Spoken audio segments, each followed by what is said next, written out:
And we're live, just All like right. that. So like I told you guys before we hit record, I know a little bit about you guys, but I like to just hit it blind. Okay. And just have fun with it and hear about your guys' life journey. You're both jiu-jitsu people. And Yes, so Yep. it's mandatory to talk about jiu-jitsu on the show as well.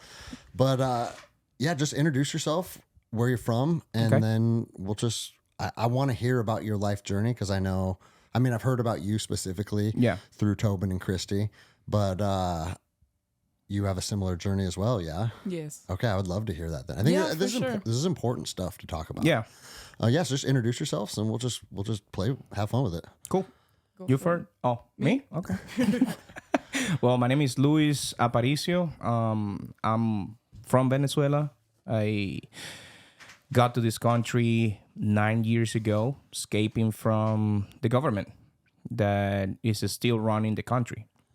I was only 21 by that time, and here we are, loving America. Where are you living now?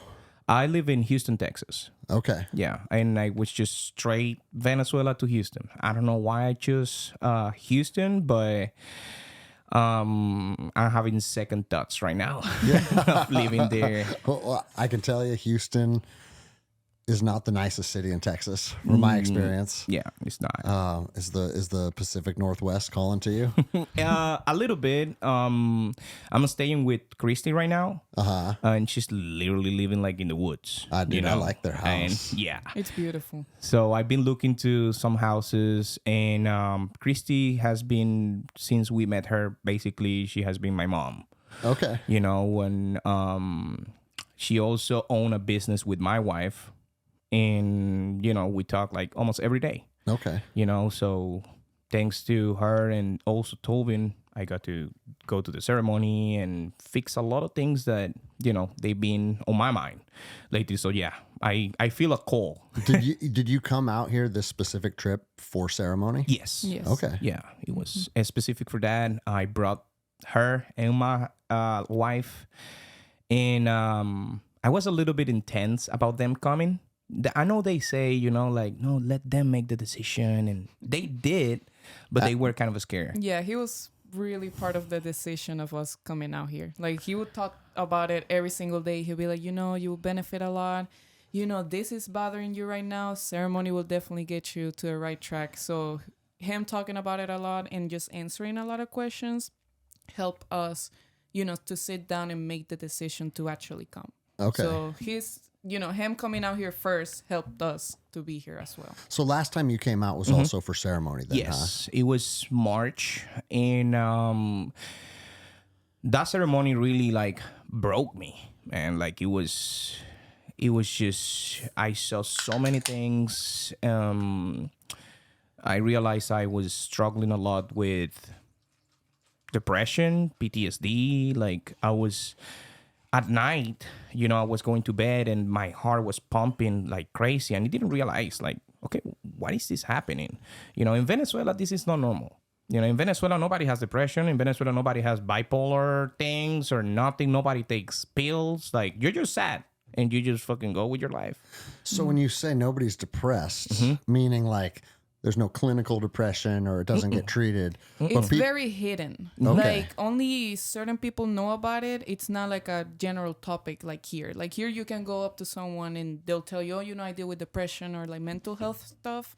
Over there, it's very under the cover, and it's very treated as like, oh, those are crazy people. Like, you stay away from them, you know? So there was a lot of like a stigma around it. Oh wow. Still. Well, and I think there's a stigma around it worldwide to a certain extent.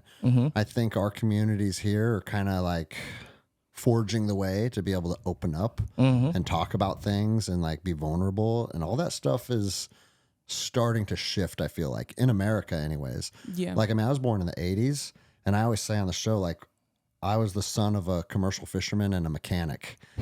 Like, his peer groups didn't go out in the woods and talk about their feelings. And be like, that's gay, bro. What are you doing? Yeah. Exactly. You know? And so it's like, and my dad was a good man. I have the utmost respect for him and his legacy that he left. But at the end of the day, we're supposed to be better than our parents. Yeah. Right? We're supposed to be growing past where they were. I think that, and I hope that my kids figure more shit out than I do. And so I think it's natural, but it's cool to see that more and more people are starting to understand that the plant medicine space is not just like a bunch of hippies that go do drugs. That's what I thought I was. No, that's Yeah, what we all everybody thinks. thought. Yeah. She was scared on the first one because on the first one I went by myself. It was just me, and I didn't know nobody, just Christy. And Christy left early. Not early, but she finished everything, and she went to Tovin's house that night, and it was just me and I was the only brown guy too. So I was like, oh my God, these people are gonna sacrifice me here.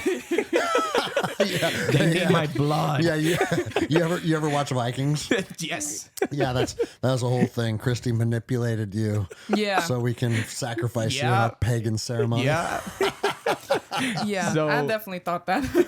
So it was a lot because also being a man, you think you have to hide your feelings. And that's why I think many people or many men are like, off themselves right now. 100%, man. Mm-hmm. That's something I talk about often because I've had 7 of my teammates kill themselves. Because I mean, we don't even know each other, so we don't know each other's backgrounds and whatnot. But I was in the military for a long time. I was in special operations, and that mentality plagued that community too. And I mean, I'm talking, you see kids get killed in war, and if you're sad about it, it's because you're a fucking pussy. Oh yeah. And it's like, ugh, like why would we ever arrive at a point where having feelings for the loss of somebody's life makes you weak? But that's something that it's just kind of permeates humanity, it sounds like. Yeah. And it's kind of crazy for me hearing like you guys from Venezuela. It's even worse down there. Oh Oh yeah. yeah, 100%. So, and again, your name again? Oh, my name is Isabella Carrero. Wait. Let me one more time. Isabella Carrero. Okay. Yes. Also from Venezuela. Yeah, born and raised in Venezuela. And how old were you when you left? Well, I was 14 whenever him and my sister brought my mom and I to Houston. Same escaping from the disaster that was going on down there. I was 14 when I got here to Houston. And what year was that? 2017. Okay. Yeah. And I was about to graduate high school. I was a junior in high school, about to graduate, just confused about my future because I knew there was nothing for me there. But still, all my life has been there, My dad's still in Venezuela, so I had to leave him there whenever I came to Houston. And now I'm 22. I found my life in Houston here in the United States. And even though it took me a long time to process the change, I'm happy that I'm here. I'm very grateful to be able to do what I love. I found jiu-jitsu here. I found my community. I'm able to be myself freely here in this country, which was not an option for me in Venezuela. So even though it was really hard and impacted me a lot in the way I grew up, I'm very grateful to be here. You're a savage blue belt, right? Oh, yeah. 4 stripes. 4-stripe blue Yes. belt. Did we roll last time, or did I just watch you roll? No, we did roll. Okay, 'cause we got a good roll. That's right, because I remembered I was like, oh, okay. There's blue belts, and then there's savage blue belts. Yeah, So appreciate it. purple's probably not too far away then, huh? It's- Who knows, right? I mean, I'm pretty sure it will happen maybe at the end of the year, beginning of next year, but it's coming. Does everybody think you're Brazilian because you do jiu-jitsu Yes. and you sound like this? Yes, they always tell me. It's funny because I've worked at jiu-jitsu tournaments before, and the Brazilian people will come up to me and be like straight up just talking Portuguese. Você é brasileira, blah, blah, blah. And I was like, no, I would love to be, and I want to learn Portuguese, but they always confuse me. How different? Because my coach João Assis, obviously from Brazil, speaks Portuguese, but when people speak Spanish to him, he's like, we can still kind of communicate. Oh yeah, for okay. sure. There's a lot of similarities, and they both come from Latin. Mm-hmm. So there's a lot of similar stuff going on, but the pronunciation is the difference. So they're more like nasal in different vowels. But if I hear someone speaking slowly, I can understand mainly what they're saying. Okay. Mm-hmm. Did you guys speak English before you left Venezuela? Not me. So that's the crazy part. I was the only one that studied English Like I went to school for 2 years, I graduated, and I'm the worst one. Like She's past you. Huh? yeah. So she And stopped. what is your guys' relationship again? So she's my sister-in-law. Sister-in-law. Okay. Yeah, but we are like ride or die. Ever since we met each other, she was like 8 years old.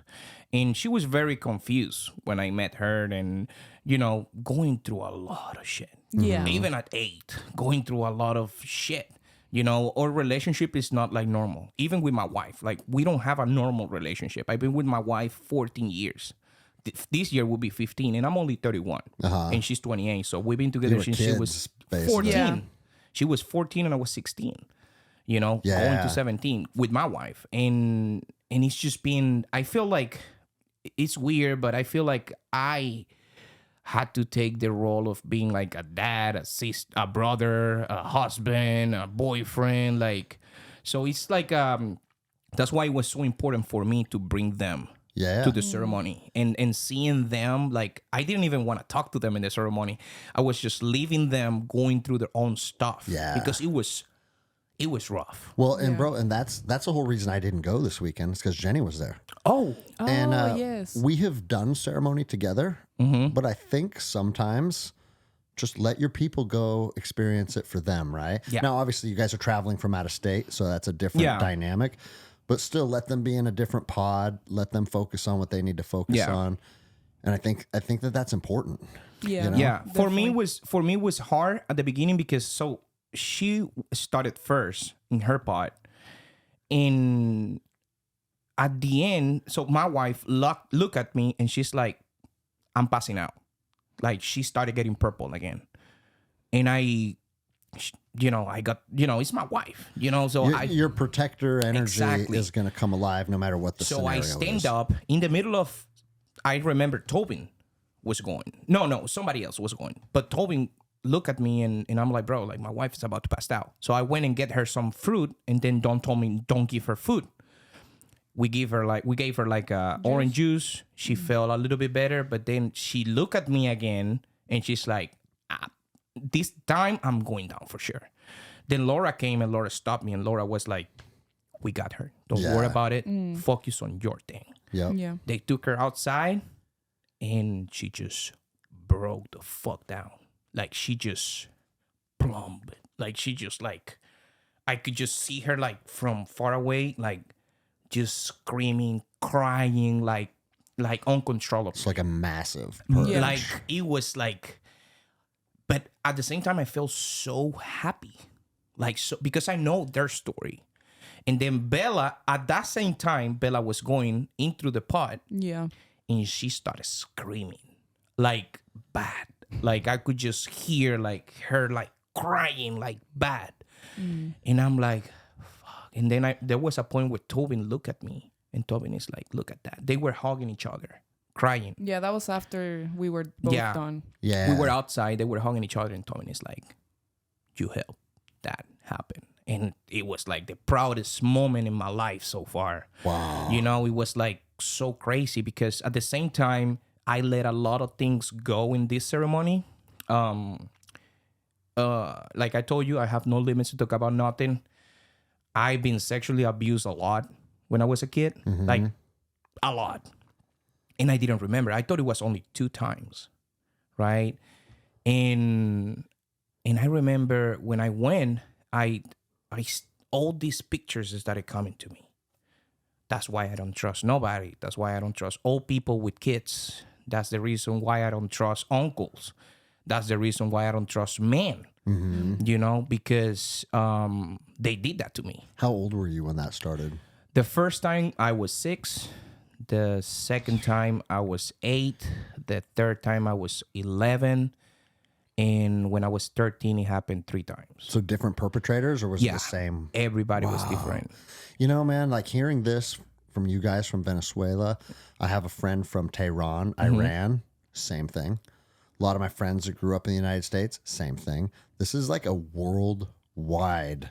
The predators are everywhere, man. Yes. Yeah. And the more people you talk to, like you said, you're open talking about it. It feels like almost everybody that's open about this has had those experiences. Because me and Toby were talking not too long ago. We're like, dude, I think we're the only two that like didn't experience that. Yeah. You know? And it's not that it's like, you know, one thing I always say is never compare your traumas because like Yeah. that doesn't, there's nothing to be gained out of that, right? But at the same time, I think it's important to shine a spotlight. Oh yeah. This is something happening worldwide. Oh now. yeah. All the time. That was one of the things why I was with Tobin and for a moment he hugged me. When I was saying that in your wife too. That's why I'm saying it was crazy because she was very important in that point. Well, I don't know if she talked to you, but she went through that too. So I look at her, I open my eyes, I look at her and she put her head on my chest like and I could feel something different, like a mom energy. Yeah. And I'm not saying my mom wasn't there. So my mom was an alcoholic. I was only 12 and I was picking her up from the street. Like, yeah, I have like no childhood. Like my life was so fucked up. I'm not giving, you know, I do a lot of comedy, you know. Yeah. I'm almost like, you know, I do a lot of comedy. I'm a comedian. Okay. So I'm not saying this to just somebody feel pity for me. No, you're just speaking the truth. Exactly. Yeah. And my dad, I realized something. Lately, when I started listening to your podcast, there was one podcast that the thing is how to be a man. You know, what means to be a man. And lately, before the ceremony, I started questioning that. What is to be a man? Like, what does it mean to be a man? And I don't know why I was always thinking like being a man means to have control over other people. But it was because all the men that did that to me. Yeah. Do you know what I'm trying to say? Yeah, so you started to make those connections. Exactly. Which it's not like that. Those people are monsters. If you see a kid, there's nothing more pure in this air than a kid. And you want to do that, what they did to me, you're just a sick soul. To me, if you do that, you have to die. Like there's no fix for you. We're on the same team, bro. There's no fix for you. There's a lot of things that you can recover from or change your ways or grow as a person.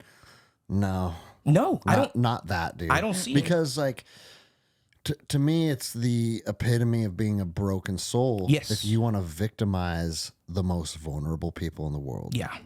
And you don't go from saying, I want to victimize 5-year-olds to like, that was just a phase. No, but I agree with you, man. You don't deserve to live. And I'm sorry. You know what that's one of the things that I like. This country is going through a lot right now. Okay. It's shit, especially for me. I'm an immigrant, you know, but at the same time, I have nothing to be afraid of. You know what I mean? I don't have a bad record. I haven't broken the law. I pay my taxes. I own a house. I'm a law-abiding citizen. You know what I mean? Like I'm good. But whenever I see like, oh no, we just got this immigrant, child abuser. He's been in this country for 10 years. Don't even send it back. Yeah. Yeah, dude. Send him to electric. Send him to electric jiu-jitsu. He's not gonna recover. Yeah. You know what I mean? Like he's not. And that's such a big deal. Like that has become such a big deal for me lately. It's like I cannot stand it. Like if I know, like if you have just a little bit, like if I see you in a jiu-jitsu gym or in a gym and you're looking at a kid in a weird way, I'm not gonna be able to hold myself. Yeah. I'm dangerous. Like when it gets to that, it's tricky for me. Like you can see, like I'm getting fired up right now. Because I know all the damage that did to me. You know, and I think it's like I don't think it gets talked enough about it. You know what I mean? Because you know the stigma, or oh no, you know that's his uncle. He would never do that to him. Or they try and protect him too. Yes. Yeah. The worst part for me was when I talk about it, my mom didn't believe me. That's what broke me. Because it was her brother was one of them. It was her uncle. So it was my so he didn't believe me. Like she didn't believe me. And I didn't want to tell my dad because my dad is kind of like me, like really impulsive, you know, and I didn't want him to do something and then kill him getting that guy, go to jail. He would have done it. You know, so I didn't want to tell him. So I told my mom, and my mom, just to avoid conflict between the family, she didn't want us to say anything. And she's like, but are you sure that happened? And just that little thing, just by she asking me, are you sure that happened? Yeah, like you're you're insane. It broke me. Like he broke me, and I was just a kid, and he broke me, and then Because bro, mom is supposed to be a safe place. yes, For young yes, boys. yes, and you know, I felt that yesterday with your wife. Yeah. You know, I just felt the mom love that I'm here to protect you. I just Dude, I felt love hearing that, man. You 'Cause know? she's a powerful woman, man. Oh yeah, And that energy's real. yeah, And that's one of the things, I don't know if Dawn said it yesterday, but Dawn has said it at previous ceremonies. She said, one of the things that's important for you to walk away from this place with is simply knowing you can feel love again. Oh, for sure. oh yeah, That Definitely. one thing. And it's like, take all the spirituality out of it. Take the, because I know like Dawn has like her spiritual beliefs about reincarnation Yeah. and like, and I think all that stuff is fascinating, right? But everybody has their own belief system with their Yeah. religion or their spirituality. And the reason I think it's important to say that is because ceremony isn't just a bunch of pagans out in the woods doing drugs. It's people from all walks of life. yeah, And it's important for a lot of men to simply feel love. yeah, And I say men because I feel like men have a harder time yeah. arriving at that place. Oh yeah, But she said that last time. She goes, when you guys leave here, if you gain nothing else, you will know that you can feel love again. And it's like, whew, you feel it when she says it because it's truth. oh yeah, but yeah. It was. It's been what I needed that I didn't know I needed. That's why I'm always gonna be grateful with Tobin for it because he was the first one. How did you guys connect initially? So I was coming to just visit Christy because Christy was going through a lot. So I've been in the. And your wife is already working with her. Yeah. In that point, she didn't.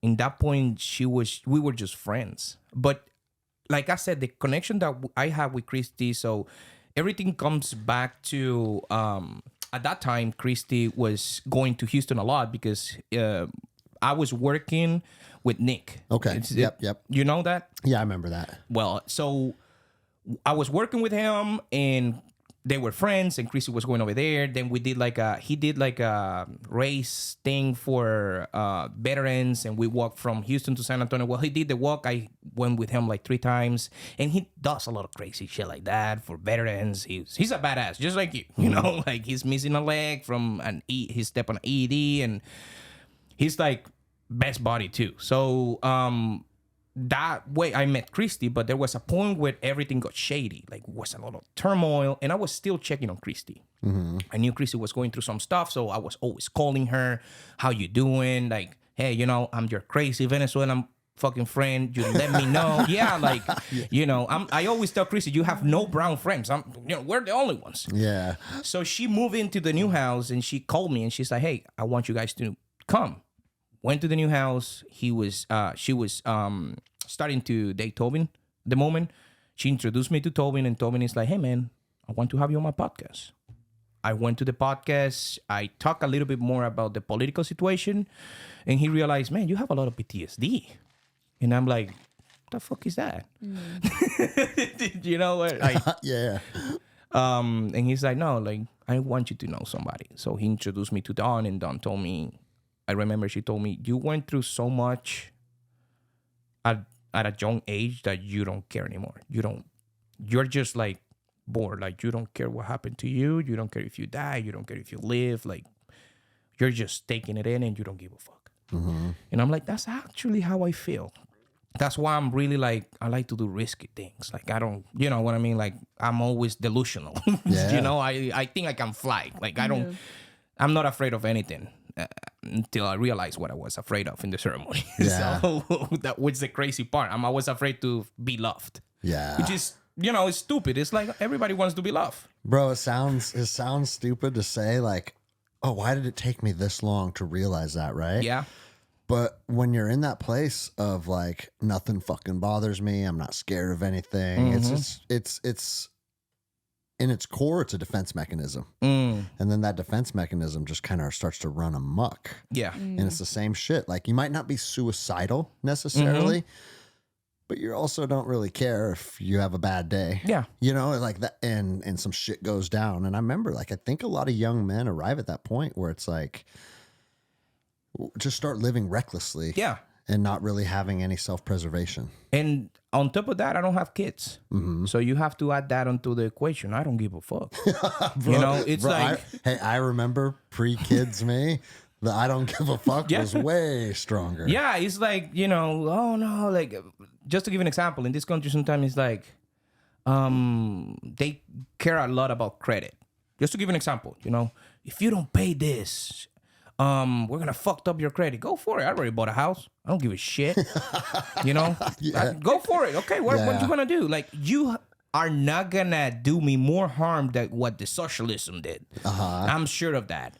So, So you know, it's kind of a superpower too, though. On one hand, it's like, okay, you're kind of reckless, but on the other hand, if you know the worst is behind you, fucking bring it, dude. I'm not gonna be worse than in Venezuela, bro. Like, in Venezuela, you realize how important it is to drink cold water.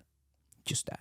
Just the AC. Just That's AC. like, Well, dude, and because I like the shows to be like 2 hours. We got a long time. Yeah. I want to hear not like what it was like growing up there.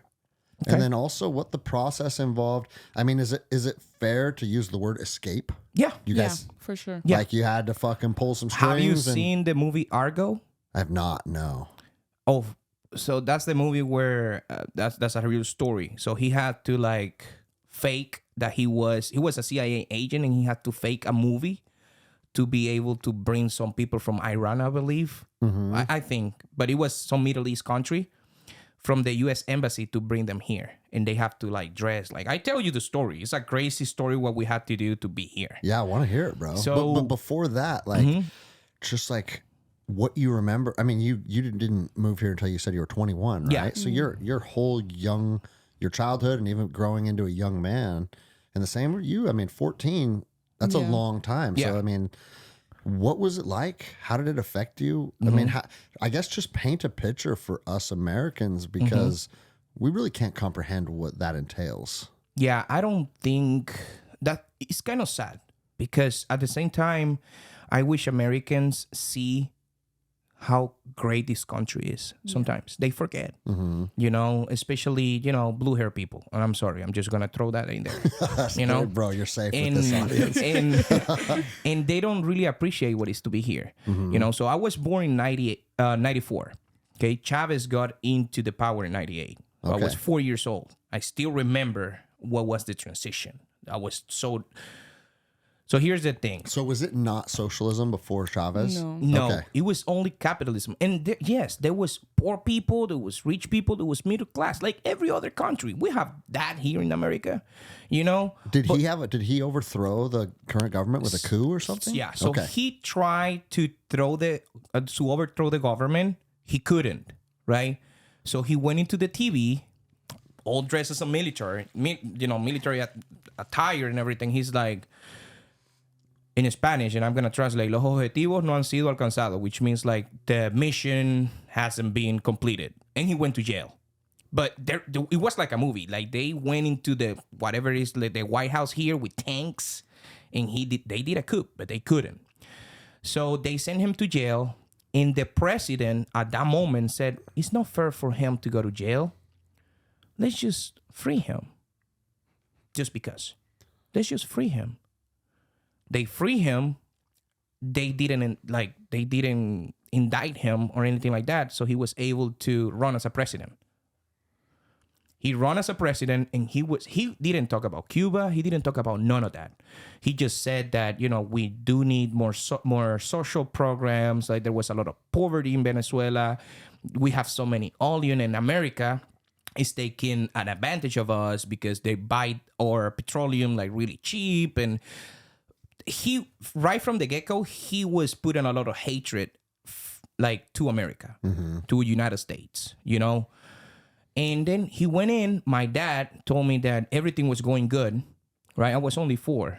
But then 2003, there was like a big switch because all the companies that were extracting the oil, they stopped working because they weren't getting paid enough. He started like, it was a big deal. Like it was big. Like nobody wanted to go to work, like this and that. The oil started going down. Everything started going to shit. Okay. Then he started like taking companies. Like imagine electric jiu-jitsu. The government comes and he's like, we're going to take that from you. Why? We're just going to take it. How much is it? And you're like, I don't want to sell it. It's $2 million. Okay, we're going to give you $200,000 and we're going to take it. But why? Because we're the government and we're going to take it. I'm not going to give it away. They come with tanks, like the National Guard, with tanks, with everything, and they take it from you. And if you oppose, you have to fight the government. But what if they take your guns? And that's what they did. Mm-hmm. So before doing that, before they start, they call it expropriation, expropriation, which is, I don't know what's the right word in English, which is like they basically just take it from anything. you. Mm-hmm.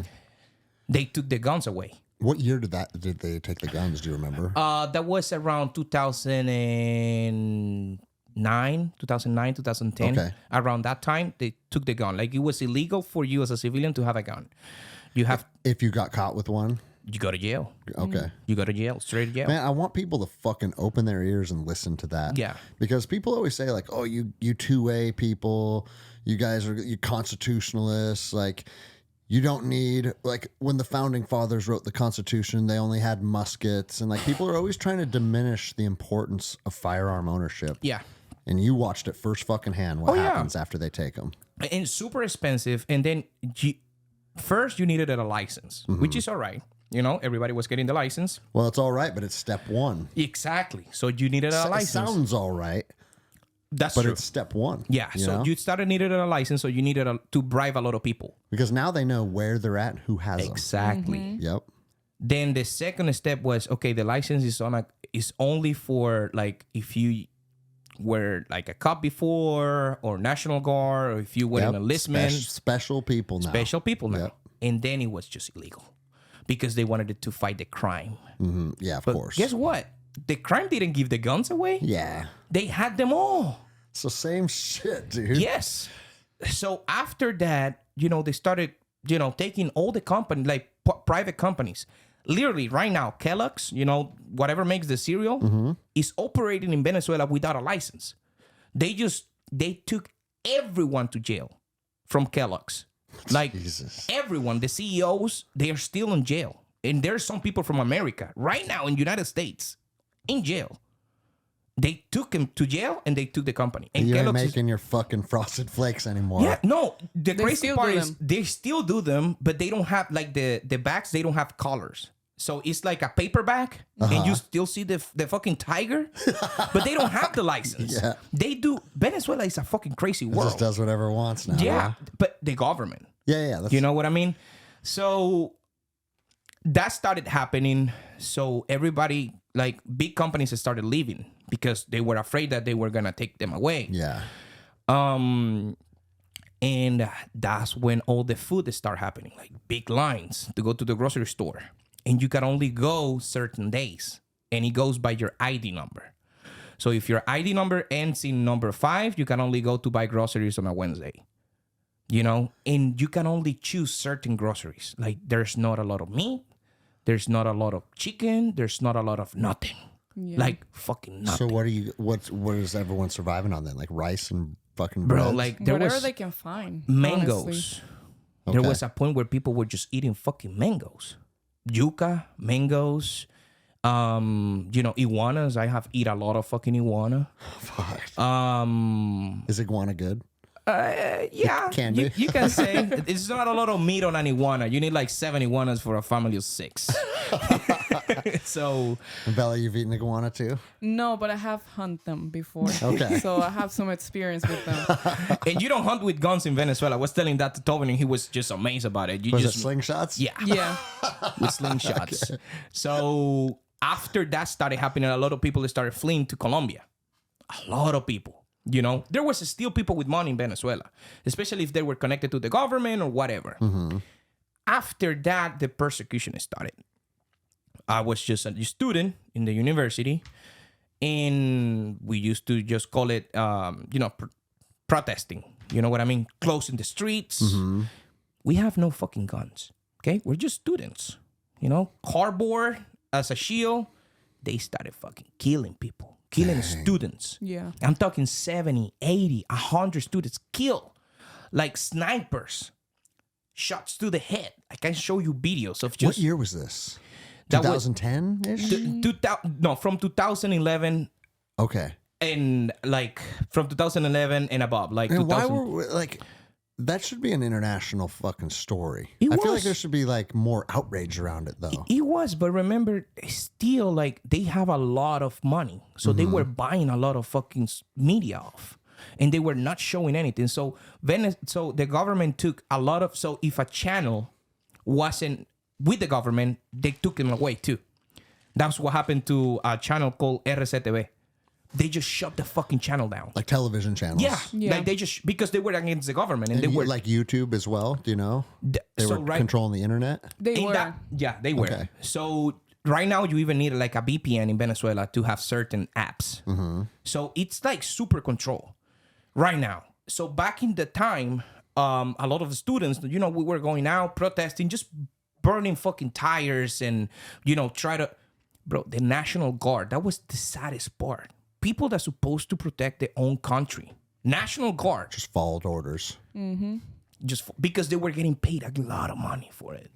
So they were, the National Guard in Venezuela is the worst shit ever. Ever. Like, ever. Like, if you are part of the military in Venezuela, for me, you're dead. I have a lot of friends You're because I traitor. tried to. I went to the tests. I went to the officer schools. And I deserted. Because I knew what was going on. Because you knew what they wanted I to knew use it. you as. Yeah, I knew Okay. it. I knew it. So I deserted. And What made you want to be part of it initially? It's just like I wanted it to serve my country. Okay. I wanted it to be part of something bigger than me. I wanted it to just be a fucking badass. so then that was before you saw Yes. the capacity in which the government was using Yeah. the soldiers. Yeah. And I don't take pride in this till now. Mm-hmm. Like, I don't take no pride in... I was like, what the fuck I was thinking? You know what I mean? But then, thanks God, I met Luisana. I fell in love and I fucking deserted. Because that was before all the fucking craziness. Okay. Right? Yeah. You Then- got out in time. Yes. So the craziness started happening. All the protests, they started killing a lot of people. If you were against the government, they send you to jail, straight to jail. Like, they make you eat pasta with shit. I'm talking fecal matter with pasta. They rape you in jail. They electrocute you like through your nipples. They put electricity on your balls. They put, sticks from brums up to your ass. So they're just torturing the fuck out of people. Yeah. Do you know what bagging is? Bagging? Yeah, they did that to me once. No, I don't. They put a fucking bag on top of you and they just punch you in the stomach and you cannot breathe because you have a bag. Uh-huh. Right? And then the bag, and then you just come back. Oh my God. And they put it again and fucking punch you. And, that keeps going and going for hours. How did you get wrapped up in that? Protesting? Yes. Okay. They don't give a fuck. They don't care if you're like underage. They kill kids. 13-year-old kids with just fucking banners. SOS Venezuela. Poof. Shot in the fucking head. In the head. I'm not even talking. No, shot in the head. Snipers. Trained people. Man. Trained people. You have to be good to be able to fucking shoot somebody in the head. You have to be trained, right? Trained people. Trained National Guard. Killing innocents. Like little kids. I'm talking babies too. They were just fucking doing everything. Like, it was so fucking bad. So now, if you go to a protest, they mark you. If you don't go to jail, they mark you. So now because they used to... How do they mark? So they have little groups.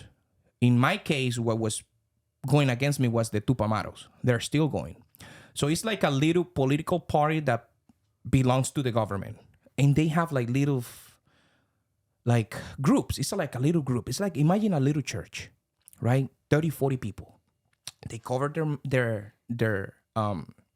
they cover their head with bandanas, red flags, because red is the color of socialism in Venezuela. Mm-hmm. And then they live like in small towns. But in every town, there has to be at least one group from Tupamaros or PSV or colectivos, whatever the fuck. That's And the these name. are all government sanctions. Yes. Okay. In this like government's like cellulars, like, cells, government cells, small government cells. They had guns because they were part of the government. Mm-hmm. they have motorcycles, like cross-bike motorcycles to go behind you, and they can do whatever the fuck they want. They don't get in trouble. Okay?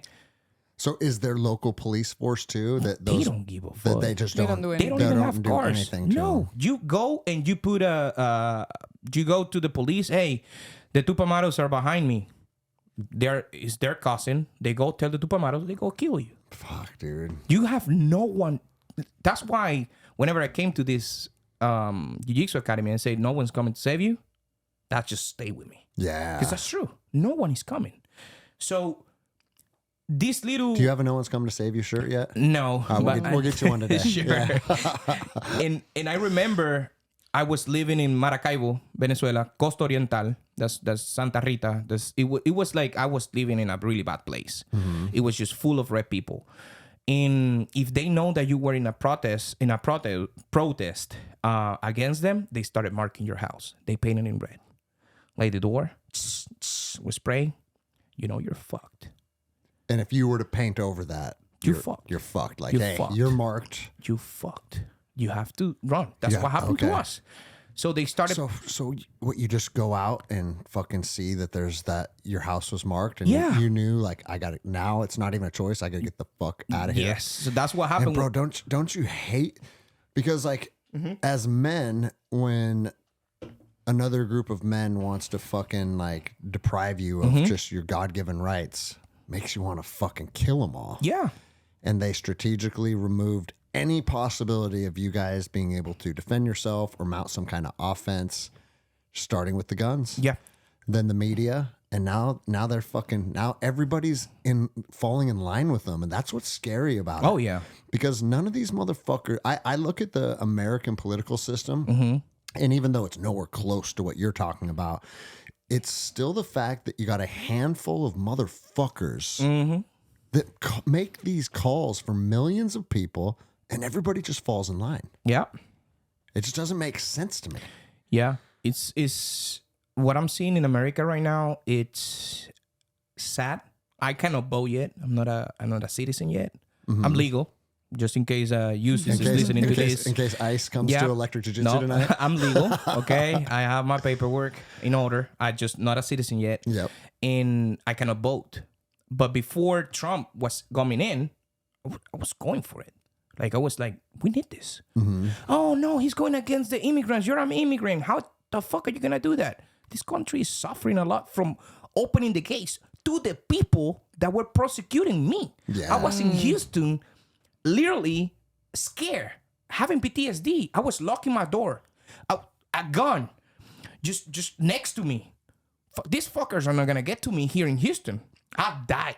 So before they get me. was there a legitimate concern of somebody following you? Still. Yeah. Still. Okay. Because of Biden administration. Yeah. Because they opened the fucking gates. Still. So they let operatives in from Yes. these regimes. And is that something that's going on? They're still targeting people? Still. Damn. Till now. dude. You know what happened in Colorado with the Aurora apartments? Yeah, They yeah. were, Yep. That's literally Tupamaros. That's literally what the people that were looking for me. That's they know fucking I'm here. crazy, dude. You know, and you know who did that? Venezuela did that. The government from Venezuela did that to Putting start together operatives Yes. and pushing them across the border. You know how expensive it is for somebody from Venezuela to go through 9 fucking countries to get here walking? They were getting paid for that. Yeah. You know, when Trump said they're invading this country, he was right. He was completely right. Wow. Yes, in that group there was a lot of, you know, single moms that they wanted to come and start a new life. But I don't give a fuck. I ain't gotta think about my family. Yeah, of course. I went through a lot of shit. I was saying that yesterday. That's why I'm so fucking bored sometimes with my life, because yeah. Escaping communism was your fucking Yes. was your Super Bowl. I was just literally just 21 years old. You know, I brought my mom and my dad. They did not speak English. I brought my little sister. She was 7 at that time. My mom and my dad, they did not speak English. I had still Luisana over there. Luisana was now getting prosecuted because she was my girlfriend at that time. So they started getting targeted. So when you're marked, They follow you they around. basically put like They know. what we would call a target package. Yes, Like they know gathering everything. all the intel, who you hang out with, who your relationships. They know everything. And And you know what that does, man? That makes everybody else live in fear.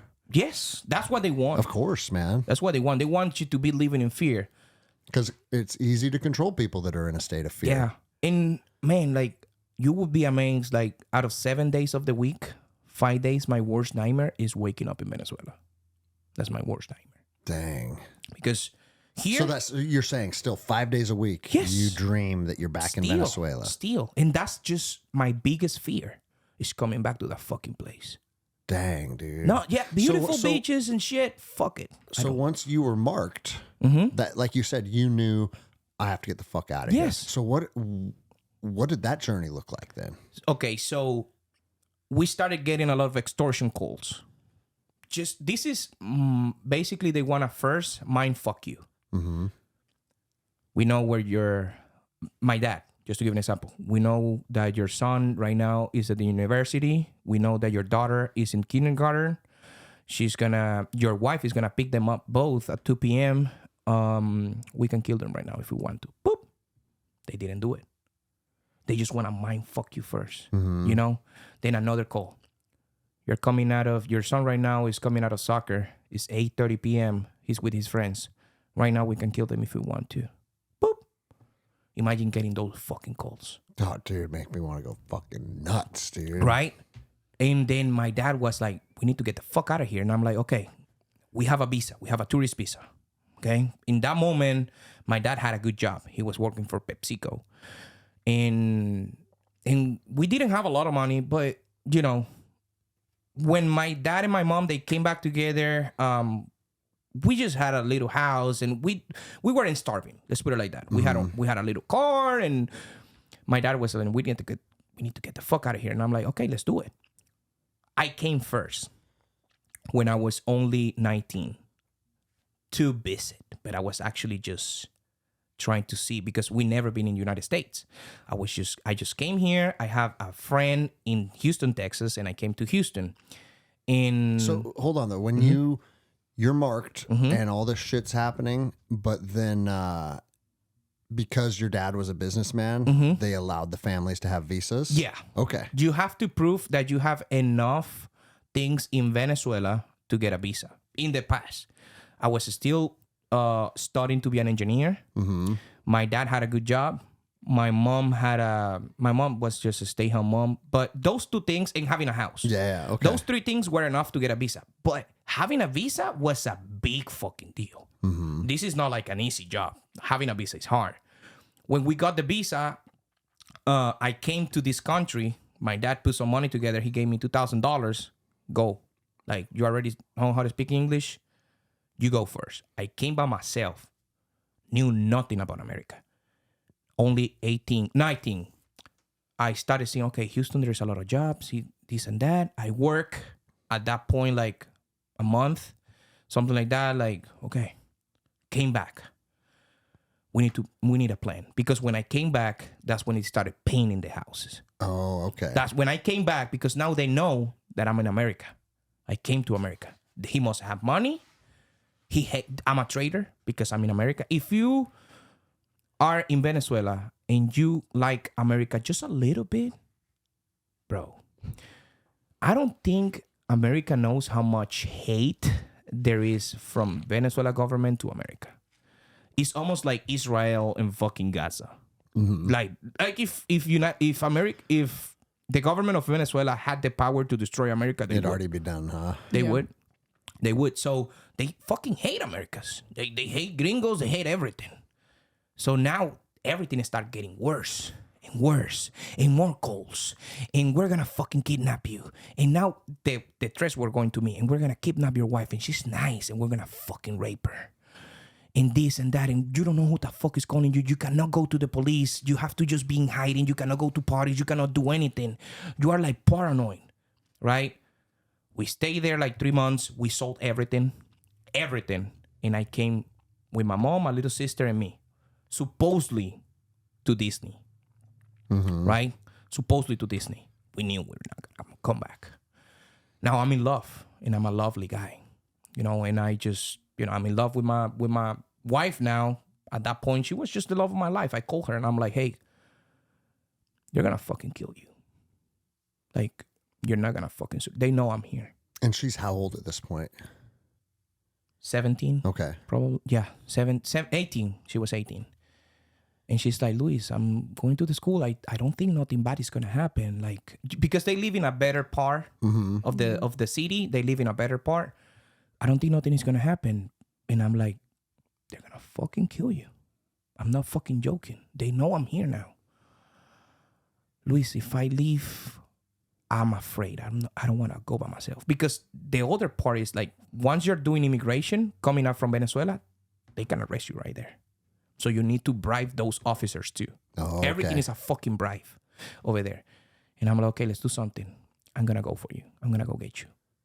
And then also, when you get to America, the CBP officers can say, you guys are too young. You guys are coming here to fucking stay the night. And Send you back. Send you back. That's when the Fargo movie comes. So I made a plan. I'm like, okay, my dad and my mom is here. I told them, do not ask for political asylum yet because we have a visa. I'm going to go get Luisana. My mom was fucking heartbroken. My mom is like, they're going to fucking kill you. I thought I'd never see you again. Yes. And I remember I left May 8th, date of like the Mother's Day. I never see my mom crying so much. And I'm like, I got to do this. And she even told me like, you can find a new girlfriend. And I'm like, yeah. Damn. She's like, she's the fucking love of my life. I'm going to go get her. Oh my God, you're crazy, this and that. At this point, Luisana is not decided yet. Luisana is like, I think I'm good. You're not good. She's naive. She's just a girl. Like, they're young and just Yeah. And also, you've already went through a lot of this. Yes. You've already experienced a lot of this. I'm like, they kill my friends. They're going to fucking kill you too. Also, this is related too. My name is Luis Aparicio. She always makes fun of that. But my uncle is the only. My uncle is the only. Here we go. Yeah, my uncle is the only Hall of Fame from Venezuela, baseball. Okay. So my family is kind of like, my name is kind of known. He's my uncle, but we don't really have a relationship, you know. But it would be a big fuss, you know, if they did something, you know, because of the name. Yeah. Let's just say your name here is fucking Kennedy. I don't know, Or you know. Babe Ruth. Yeah. Yeah, you know, like this the last name. So I'm like, they're gonna fucking kill you. So let's do something. I'm gonna go get you. The Copa America is going on here in America, 2016. Venezuela was playing here in the United States. I bought a bunch of fucking merchandise from soccer, like hats, fucking, you know, whatchamacallit, like the horns. the horns. Like I was the biggest fan, right? Yeah. Supposedly. Even though you don't give a fuck about I it. don't give a fuck at that point. You know? Yeah. I just left my little sister, my mom, and my dad in an apartment with no fucking mattresses, Yeah. with no money, and they don't speak English, and they don't know nobody in Houston. I'm just in a mission to go get the love of my life to see if she says yes. I come back. I bribed the officer. I remember I got a taxi. Nobody knew I'm back. My family in Venezuela, nobody knew I was back. So when you fly back, I flew. and when you're going through your Venezuelan customs, Yeah. you just fucking give them some money and everybody hush $100. ups, huh? Here you go. Just like this. You give the Dang, passport dude. and $100. And they don't. And here's the crazy thing. He either accepts it and your plan works, or he doesn't and you're fucking dead. I'm dead. Yeah. Damn, dude. It's gone. It's over for So me. your wife appreciates this story, right? Oh, yeah. Oh, yeah. I risked my life for you, baby. Yeah. I went back and I talked to her and I talked to her mom. And her mom is like, you're taking my baby. And I'm like, okay, you won't have a baby if she stays here. Yeah. You're gonna fucking get killed because she's my girlfriend. Okay, I guess. I didn't have no money for the plane ticket back. So I put my PS3 together, I remember, shoes. I started selling everything. I needed like $600. I called an uncle at that point and I'm like, hey, you have some money that I can get? Like, because in order for you to come into the United States, you need cash, money in cash. So I needed it to come with like $1,000. I booked a reservation. I bought 2 tickets for the Copa America, which I didn't even go because I need to prove to the United States that I was just gonna. Yeah, why you're coming here. Yeah. So does both Venezuela and the United States, and we'll look like, okay, there's this tournament. He has tickets. You're wearing the uniforms and the jerseys. He's A hat. I remember I have a picture, a big fucking hat, like a crazy hat, like soccer. Like we didn't pack a lot of fucking clothes because it was only a 3-day trip. yeah, you don't want to make it look like. So I mean, that means you get to start a new life with 3 days worth of your stuff. Remember this? She's just fucking like 10 or no, Yeah, like at 12. that point, I was only like 12 or 13 whenever my sister left. Mm-hmm. And I remember the whole thing of him leaving because this is a whole story. He didn't tell her that he was leaving. I So, couldn't. Yeah, everything had to be kept secret. It was safe for her. Yeah, You know, I couldn't tell her, so she was like heartbroken. She thought I left her. yeah. Till this day, she holds a little bit of grudge about that, but it's like, Yeah, but when you went back and risked your life, that should have made things. Yeah. that Yeah. should have made things even. Right? imagine you on a mission. You cannot tell your Yeah. wife where you at. You know, Yep. like so I remember, and this breaks my heart still. She made to Luisana like a little notebook Oh, because I she remember. knew that we were not gonna come back. It was like a book with pictures of them, like And like little stories about like I our love you. childhood. Like, I'm gonna miss you. I know that you're doing it for us. Like, I know I will see you soon. If I don't see you, I feel that. I I- throw that shit away. Fuck. Because if they find that. CBP Customs see that, these Yeah. people are fucking staying. I left everything, man. Everything in Venezuela. Everything. My childhood, my toys, my everything. My house, everything. We go through customs. Hard fucking, we were like, oh my God, are we going to get through or what? Are we going to get through or what? And it was just you and your wife. Just me and my wife. Okay. And I remember we went through Miami. We showed the passport. We showed the visa. And the officer is like, you guys doing here? And I'm like, Copa America. Venezuela is playing against the United States. We're going to go see the game. Here are the tickets. You have a hotel. Here's the reservation. How much money you got? $600. I only have 300, but I risk it. Yeah. He didn't say, show me the money.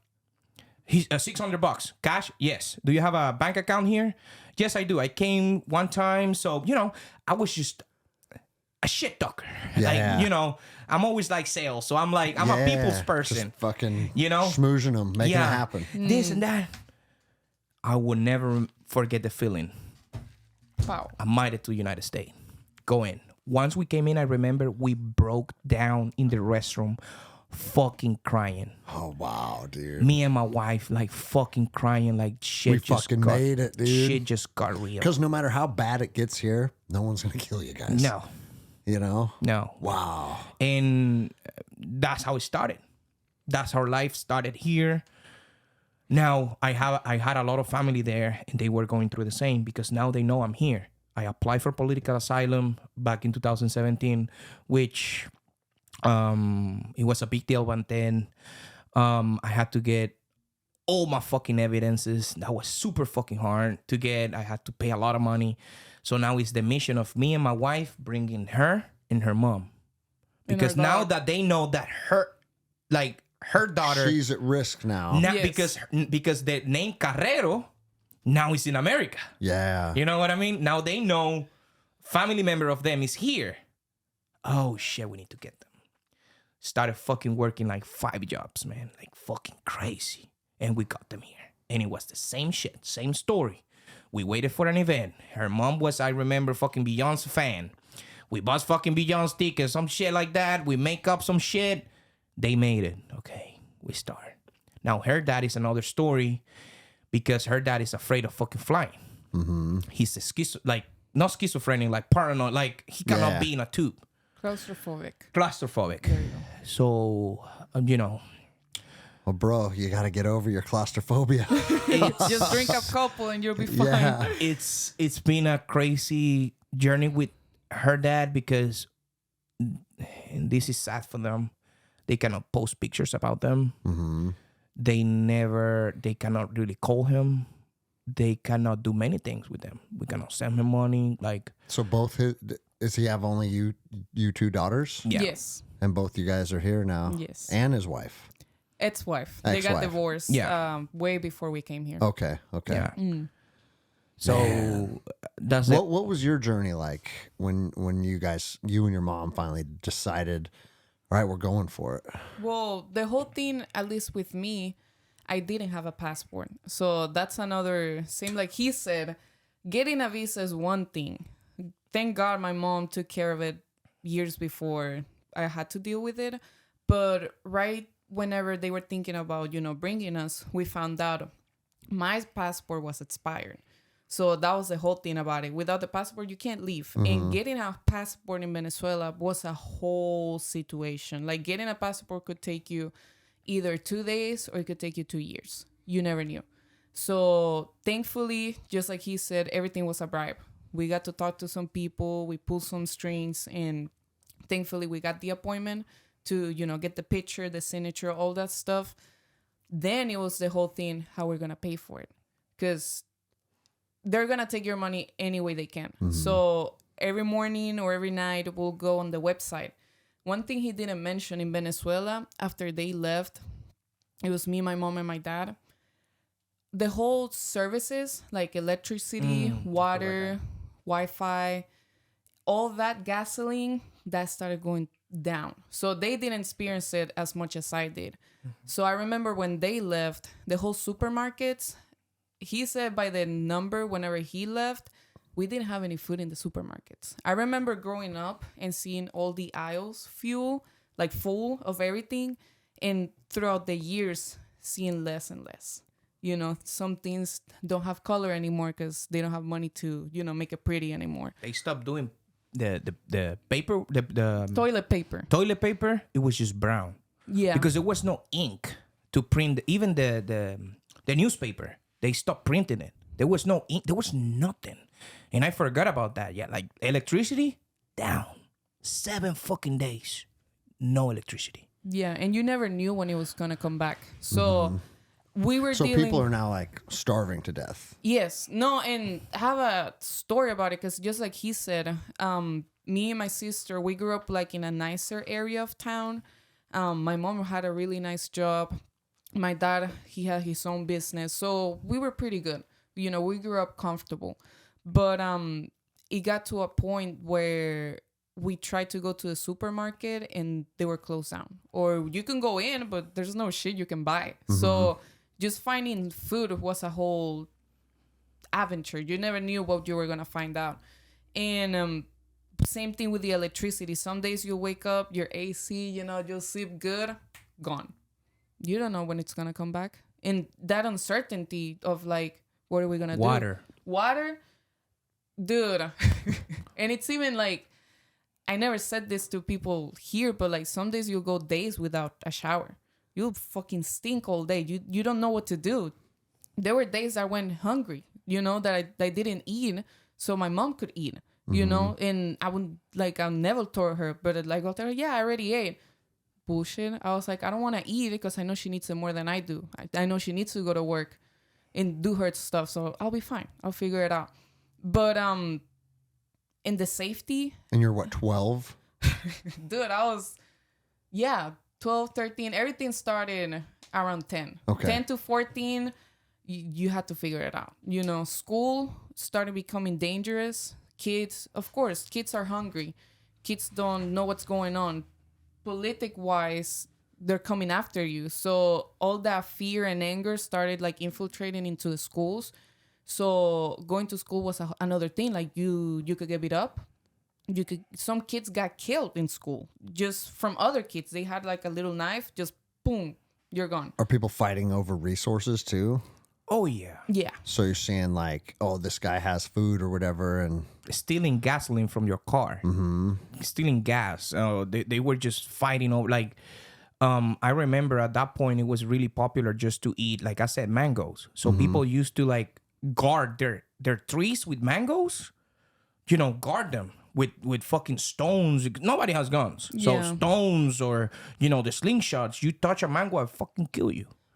For a fucking mango. Yeah. You know what I mean? Like, But bro, that's what happens when it's like, hey, if my kids don't eat, they're gonna starve to death. Yeah. And now it becomes like It's you a or me. Lord of the Flies situation. Yeah, and people were fighting over food, and you used to eat a lot of lentils back then to try to get a little bit of protein, so you were fighting all fucking day.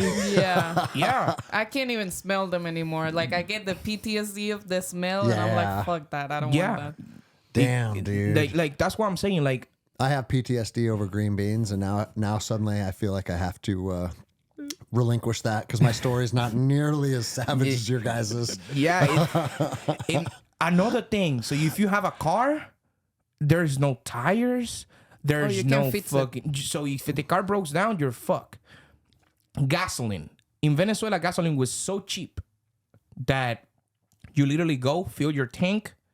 And it was like $5-10. No, less. Like less than $1 to fill your tank up. There was a point where the gasoline used to be sold like on the street, and they used to mix it up with water. Your fucking engine was all fucked up.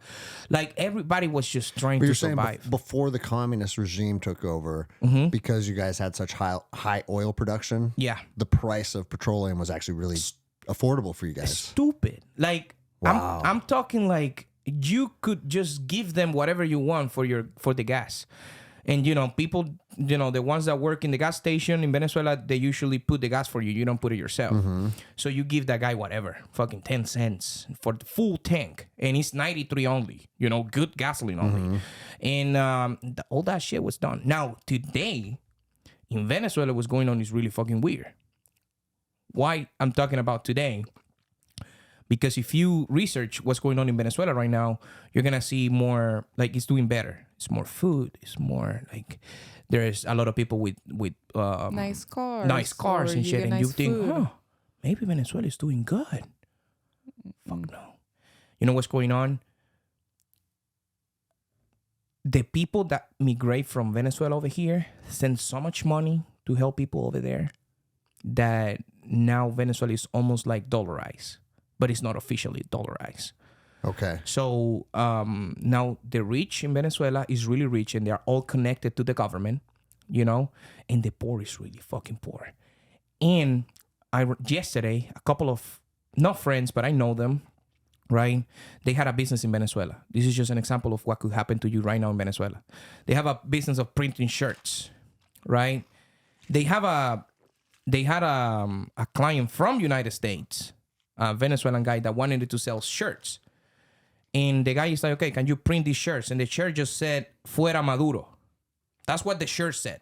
Which means Maduro gone. Maduro out. Yeah. That's what it means, which is Maduro is the president of Venezuela right now. okay. You I know, see. against the government. Yeah.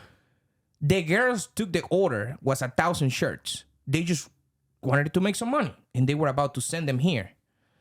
In custom borders in Venezuela, they realized the shirt said, Fuera Maduro. They sent them both to jail. 10 years. Dang. 10 fucking years for printing shirts. WhatsApp status. Like WhatsApp, the app. Mm-hmm. If you put a picture against the government, jail. Instagram, videos or pictures about against the government, fucking jail. They said it's hate. A hate crime. That's how they call it. It is a hate crime against you, motherfuckers. Yeah. Jail. Man. They in jail in Venezuela. It's not nice. Imagine how bad it is outside. Imagine inside. It's not nice, man. It smells bad. You have no restroom. You have no food.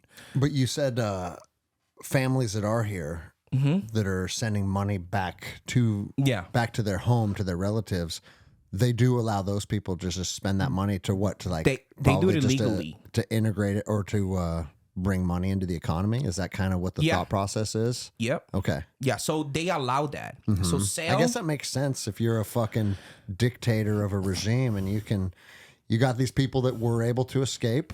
But hey, if they can still send money to your economy, why not, right? And that's why they were sending so much people here. Yeah. Wow. You know what I mean? Mm-hmm. Now, So a lot of the people they sent here are under the control of the Venezuelan regime. Then it's an understanding like, hey, we're going to let you go do this, but you have to send back this. and Okay.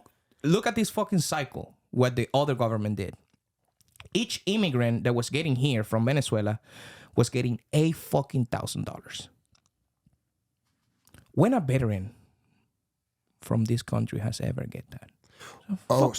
So when they come into America, our government was giving them $8,000. Your taxes. Of course we were, dude. Yeah. My taxes. Well, bro, and when all that was happening, I remember I was like, dude, why the fuck is this a Republican versus Democrat issue?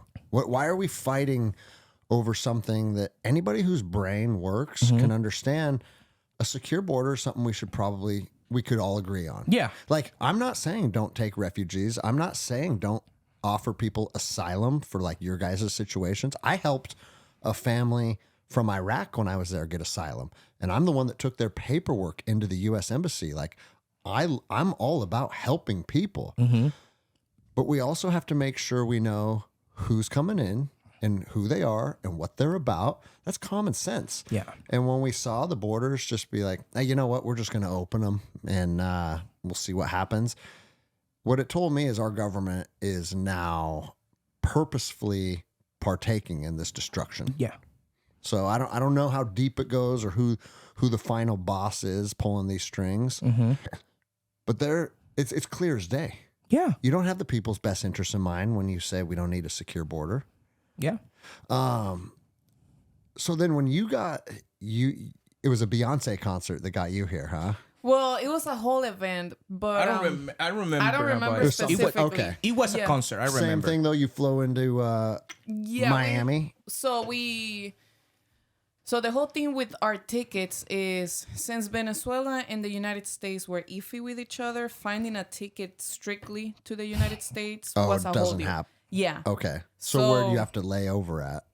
Thankfully we didn't have to lay over. We the spirits, the life got us Yeah. that ticket Hell straight yeah. to Miami. Okay. So same thing for me, since I was the only one without a passport, I felt like in a cage. But you're also a kid. I And was a kid. technically kids don't have to have passports. Is that how you were able to circumnavigate that? Well, In Venezuela, you do. Okay. yeah, you can have a passport. The whole thing with mine, it was expired whenever this whole thing was going on.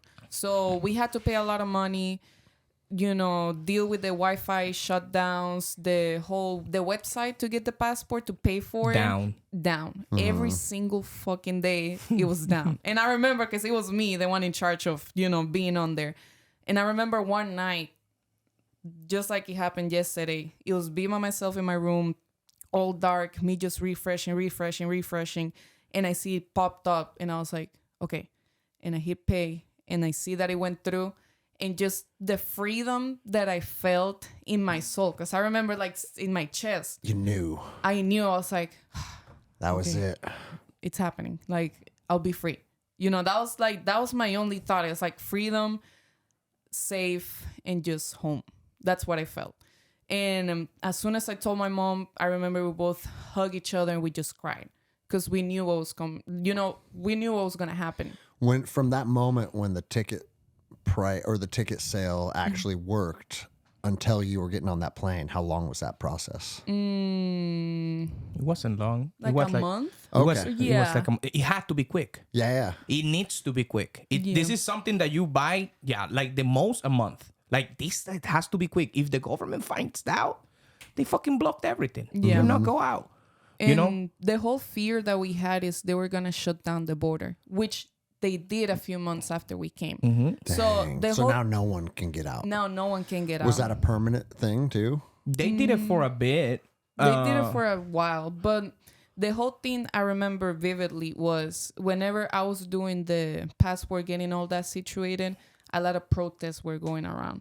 And I remember there was one literally down the street. They were, throwing the lacrimogenas, like the tear gas. Okay. tear gas Yep. to the Tear gas. students. And since it was so close, it was getting to my house. So we had to like shut down the AC so it wouldn't get inside. I remember in the big cities like Maracaibo, they were shutting down like big avenues. I remember the government shooting at the students. And remember, they're controlling the social media. So you're not turning on the TV and looking this happening. No, you will see the president talking about, oh, we're doing great. Everybody, is happy. Everybody's feeding. Everybody's getting food. Bullshit. You'll go to the supermarket, empty, shut down. You go to the street, you'll see the students on the floor, all the blood on the floor. Hospitals has no light, so right. Like if you want to get treated in a hospital, you have to bring the stuff. And The you have to doctors are find there, it. Shit. but you have to bring it. So people dying in the hospitals. There's no resources for anything. Zero Nothing. resources. Zero resources. And the one thing that once he was talking about the protest came to my mind, I put it down, the whole PTSD. But I remember a video of one of the big cities. There was a truck, like a tank, just running over the people, just running over the students. Tank running over people. Just like driving recklessly. I remember seeing an old lady with a sign saying, please stop. And like with tears on her face, just going like this. And I remember seeing him going down. All in video, all in footage of these people, innocent people, just begging for help. And they're begging, running them over, huh? Yeah. running them just With tanks. to the floor. These people Gone. has no guns. These people is just Just a fucking sign. banner, just a fucking sign.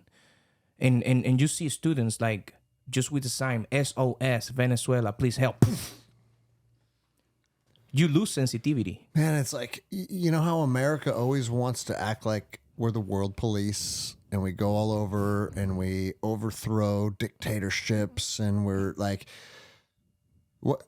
We're in fucking Iraq and Syria, all over the place in the Middle East, and no one's hearing about fucking college students being fucking ran over by tanks and murdered in Venezuela. And for whatever reason, our government didn't have any interest in fucking Because going of the there oil. and bringing freedom, oil. you know? Because of the oil.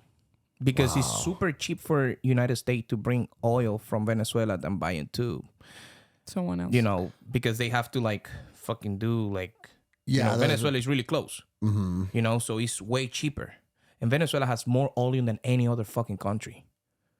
I've heard that, but I guess I just didn't really. Stupid, you know. And it's So been under a communist regime, then, like, sure, the supermarkets are empty and the power's not turned on, but the country itself is still generating a tremendous amount of wealth. Yeah. Those people are just but you holding will on to never it. see it. yeah, the government has it. In the capital, in Caracas, everything is fine. There's always It's a water, electricity. everything, everything. But you know what I mean? It's just crazy. It's just stupid. So then you get to America at 14. You land in Miami, Yes. and then right away you guys are able to get to Houston and link up with everybody. So that was crazy because I had to drive. Yeah. Oh, you drove? We Yes. didn't have money Yeah. to buy another plane ticket, so I had to drive from Houston to Miami. No fucking driver license, no fucking papers, no nothing. That's a fucking drive too. It was fucking is that? 20 hours. hours. Okay. Picked them up in a beat up Altima. I remember. We put them in the car and started a new life. And I'm saying this just to let you know the American dream is possible, but it has to be done the right way. That doesn't mean it's gonna be easy, Yeah. but it has to be done the right way. There is a lot of people still dying to get to this country. It's worth it, but do it the right way. Get here, follow the rules. Get here, fucking treat this country like it is. The greatest country ever. Nobody's gonna make me change that fucking mindset. When COVID happened, there was no better country to be in. There was no better country to be in. There was a lot of bullshit with masks, no masks, people shutting down. Something happened to you, Of course, man. Yeah. Yeah. And still, But you hold a much different perspective than yes, pretty much everybody here. it's still the greatest country in the world. Fuck Spain, fuck all of the rest of fucking Europe. Those fucking people don't work. They fucking go to bed at fucking 8 p.m., wake up at fucking 11. And maybe they have something figured out. Right? So for real, I know he's going through a lot. I know it might seem like, oh my God, this simple. Follow the law. That doesn't mean you have, you can Agree be with free. that. Yeah. You in this country, I feel like I can talk shit. I can say right now, I'm not agreeing with a lot of things Trump is doing. Yep. But I didn't agree with many things that Biden did. Yep. You know what I mean? And it's all right. It's fine. This division of this fucking bullshit of Democrats and Republicans, they all in the fucking list. That's why they haven't fucking released it. Yeah. They are all in the fucking list. Bro, I was talking about that with some of my friends this morning. It's like, fuck, it makes you kind of realize, like, dude, we're always drawn towards one team or the other. And I'm literally, 44 years old, coming to the realization. I've always heard this and there's been speculation on it, but they say the left and the right is just two wings of the same bird. Mm-hmm. And I think that's what we're seeing in DC Yeah. now, because Yeah. nothing's changing. Nope. A lot of promises and a lot of illusions of grandeur, and now we're kind of seeing politics as normal, right? Mm-hmm. But like you said, people aren't being murdered. You can say fuck Donald Trump. You can say fuck Joe Biden. I can post an Instagram post about it today, saying both of those things, and I'm not getting executed for it. No. Not even marked for it. Yeah, no, You know? yeah, Not even marked. No red X's on my front door. Nothing. You know, and there's still a way to be free. And I also have 10 AR-15s in my house in case someone does want to mark my house. And bro, I mean, we laugh about that, but that's the truth. Yeah. Like whenever sooner or later this government, and I think it's a long process, right? And you guys lived through it, where it's not like one day you wake up and it's like, hey, we got you. We're in charge now. It's like, hey, control the media, control the guns, control the narrative, and start to kind of basically making people live in these hardship conditions to where now you're breaking them emotionally as well as financially. Yeah. And eventually the government can step in and take over, right? Yeah. And if we fucking let our guns go, sooner or later, someone will try and do that here. Oh, yeah. That's what human beings do. Oh, yeah. You know, like the saying goes, like ultimate power corrupts, or absolute power corrupts absolutely. Sooner or later, we're going to have to face that, because that's what people do. Yeah. And you guys lived through that firsthand, and it's fucking crazy, because these type of stories, that's something that we read in history books, you know? But here you are, a young lady that lived through it yourself, watching people get ran over by tanks. Like, it's insane. Yeah. The sad part is, like I said, it makes you insensitive. Yeah. You know, you see, like right now, you know, it's sad, because you get really, you know, you probably went through too. Like, For sure. You know, you go to work and you see a lot of shit that you come over here and you see somebody, you know, with a broken arm, and you're like, you'll be fine. Like, I seen people with their fucking heads blown off. Yep. You know, and that's how we feel sometimes, because it's like, you know, what are you gonna do to me? Like, I still have my cold water. If I pay my bill, I'm gonna have fucking AC. Yeah. Look, like, That's what we need. at the end, you realize life is simple. You know, life is very fucking simple.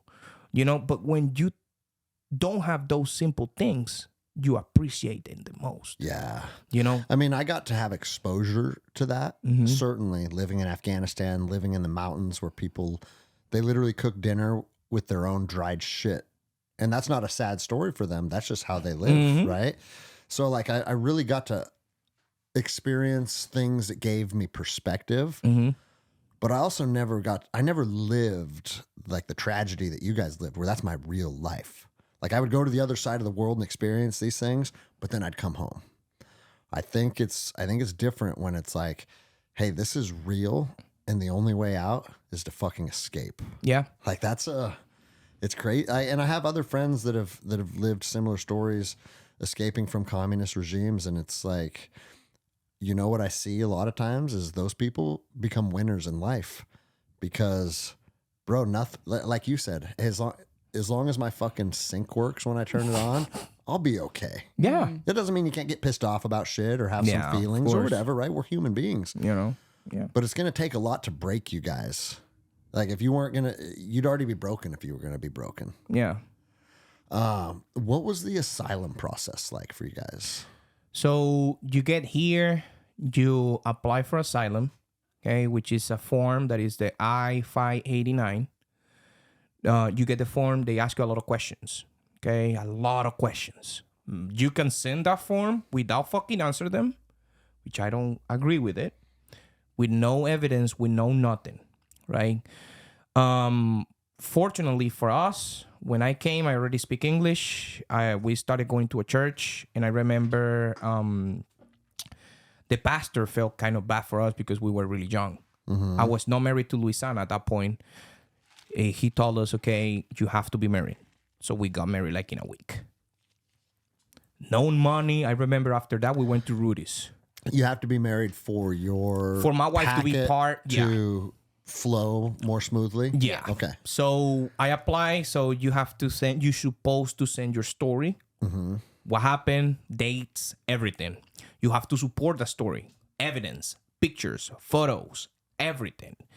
You also have to send all the paperwork from Venezuela. You have to prove that you are a national from Venezuela. You have to send your ID, your passport, everything that you can have, because some people literally escape with nothing, right? We came without that, and then we sent everything. So her mom sent us a package, risking that it was gonna get caught in borders. Okay. So she sent it through Colombia, then through Colombia to Venezuela With some of the with the documents to With help some of the support your yeah. thing. Okay. You send all that, and you this is the fucked up part. You're supposed to be called like no more than 6 months after you apply for asylum. Yeah, and it took 2 years. I'm still waiting. Okay. Yeah, well, they haven't called.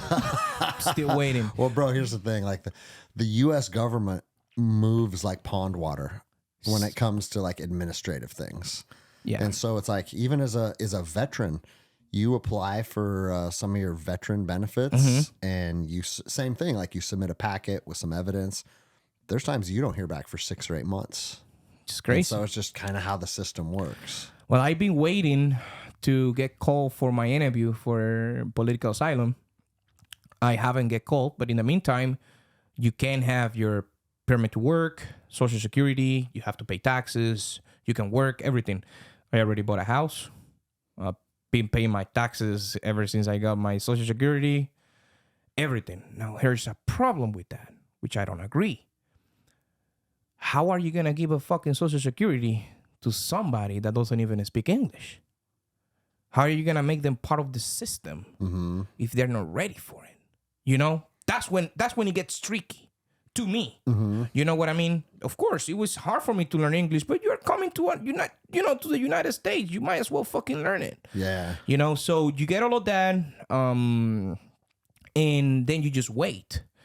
Now, I did something that nobody fucking told me that I should do, because there is many people applying for political asylum and it's fake. Oh, okay. They're not really getting prosecuted. And those fucking people are fucking the process for people like me. Of course, bro. You know what I mean? Because Yeah. they're lying. I have the support. I don't give a fuck. So I called USIS myself. I didn't tell my lawyer told me, do not do it. Fuck you. You're a pussy. I called USIS myself. And I'm like, what the fuck is going on? I cannot live in this fucking PTSD. Fucking Trump every day. Venezuelans are gonna get out. You're gonna get kicked out. This and that. My worst fucking fear is coming back to Venezuela. I cannot. So that's my question now is there, you're here legally, you're doing everything how you're expected to do it, and with all the documents and whatnot. Is there still a concern that they could be like, hey, we're pulling the rug out from under you and sending you guys home? Maybe. We never know. We never know. That's the uncertainty. That's the fear. We never know. Now, Well, if they say that, just come here. Oh, we got you, bro. certainly do. And I'm not fucking kidding, dude. You know what I mean? Like, I'm sick of this government, and I just give me a reason. Like, you guys have proven, I mean, risking your life to get out of what you got out of. I mean, that's the immigrant story that I think people should celebrate and revere. Yeah. And if it ever got to the point where they're like, you know what? You're going back. I'd be like, nah, fuck you. That's Your the thing. chances saying fuck you are better here Yeah. than going back, right? Yeah. So, I mean, if that were to ever happen, I you rather don't really have a choice. I rather to stay here illegally than be legal in Venezuela, because I'm gonna die. They're gonna kill me. Exactly. You know, I'd rather to fucking run from fucking ICE here than stay in Venezuela and fucking get killed. Yeah. Because I'm gonna get killed. I have my life here. Yeah. So the other thing is, of course, I have the support. I have to go against a judge, right? An immigration court. I know I'm winning my case. I Yeah. have all the fucking support. Yep. So I called them and I'm like, what the fuck is going on? It's taking fucking 8 years. 8 years for a fucking interview that's gonna take 20 minutes or probably an hour. What the fuck is going on? Well, there is a lot of cases. I don't give a fuck about a lot of cases, because I know a lot of people are here with fake, and I don't give a fuck if I get hit for this, fake asylums fucking applications.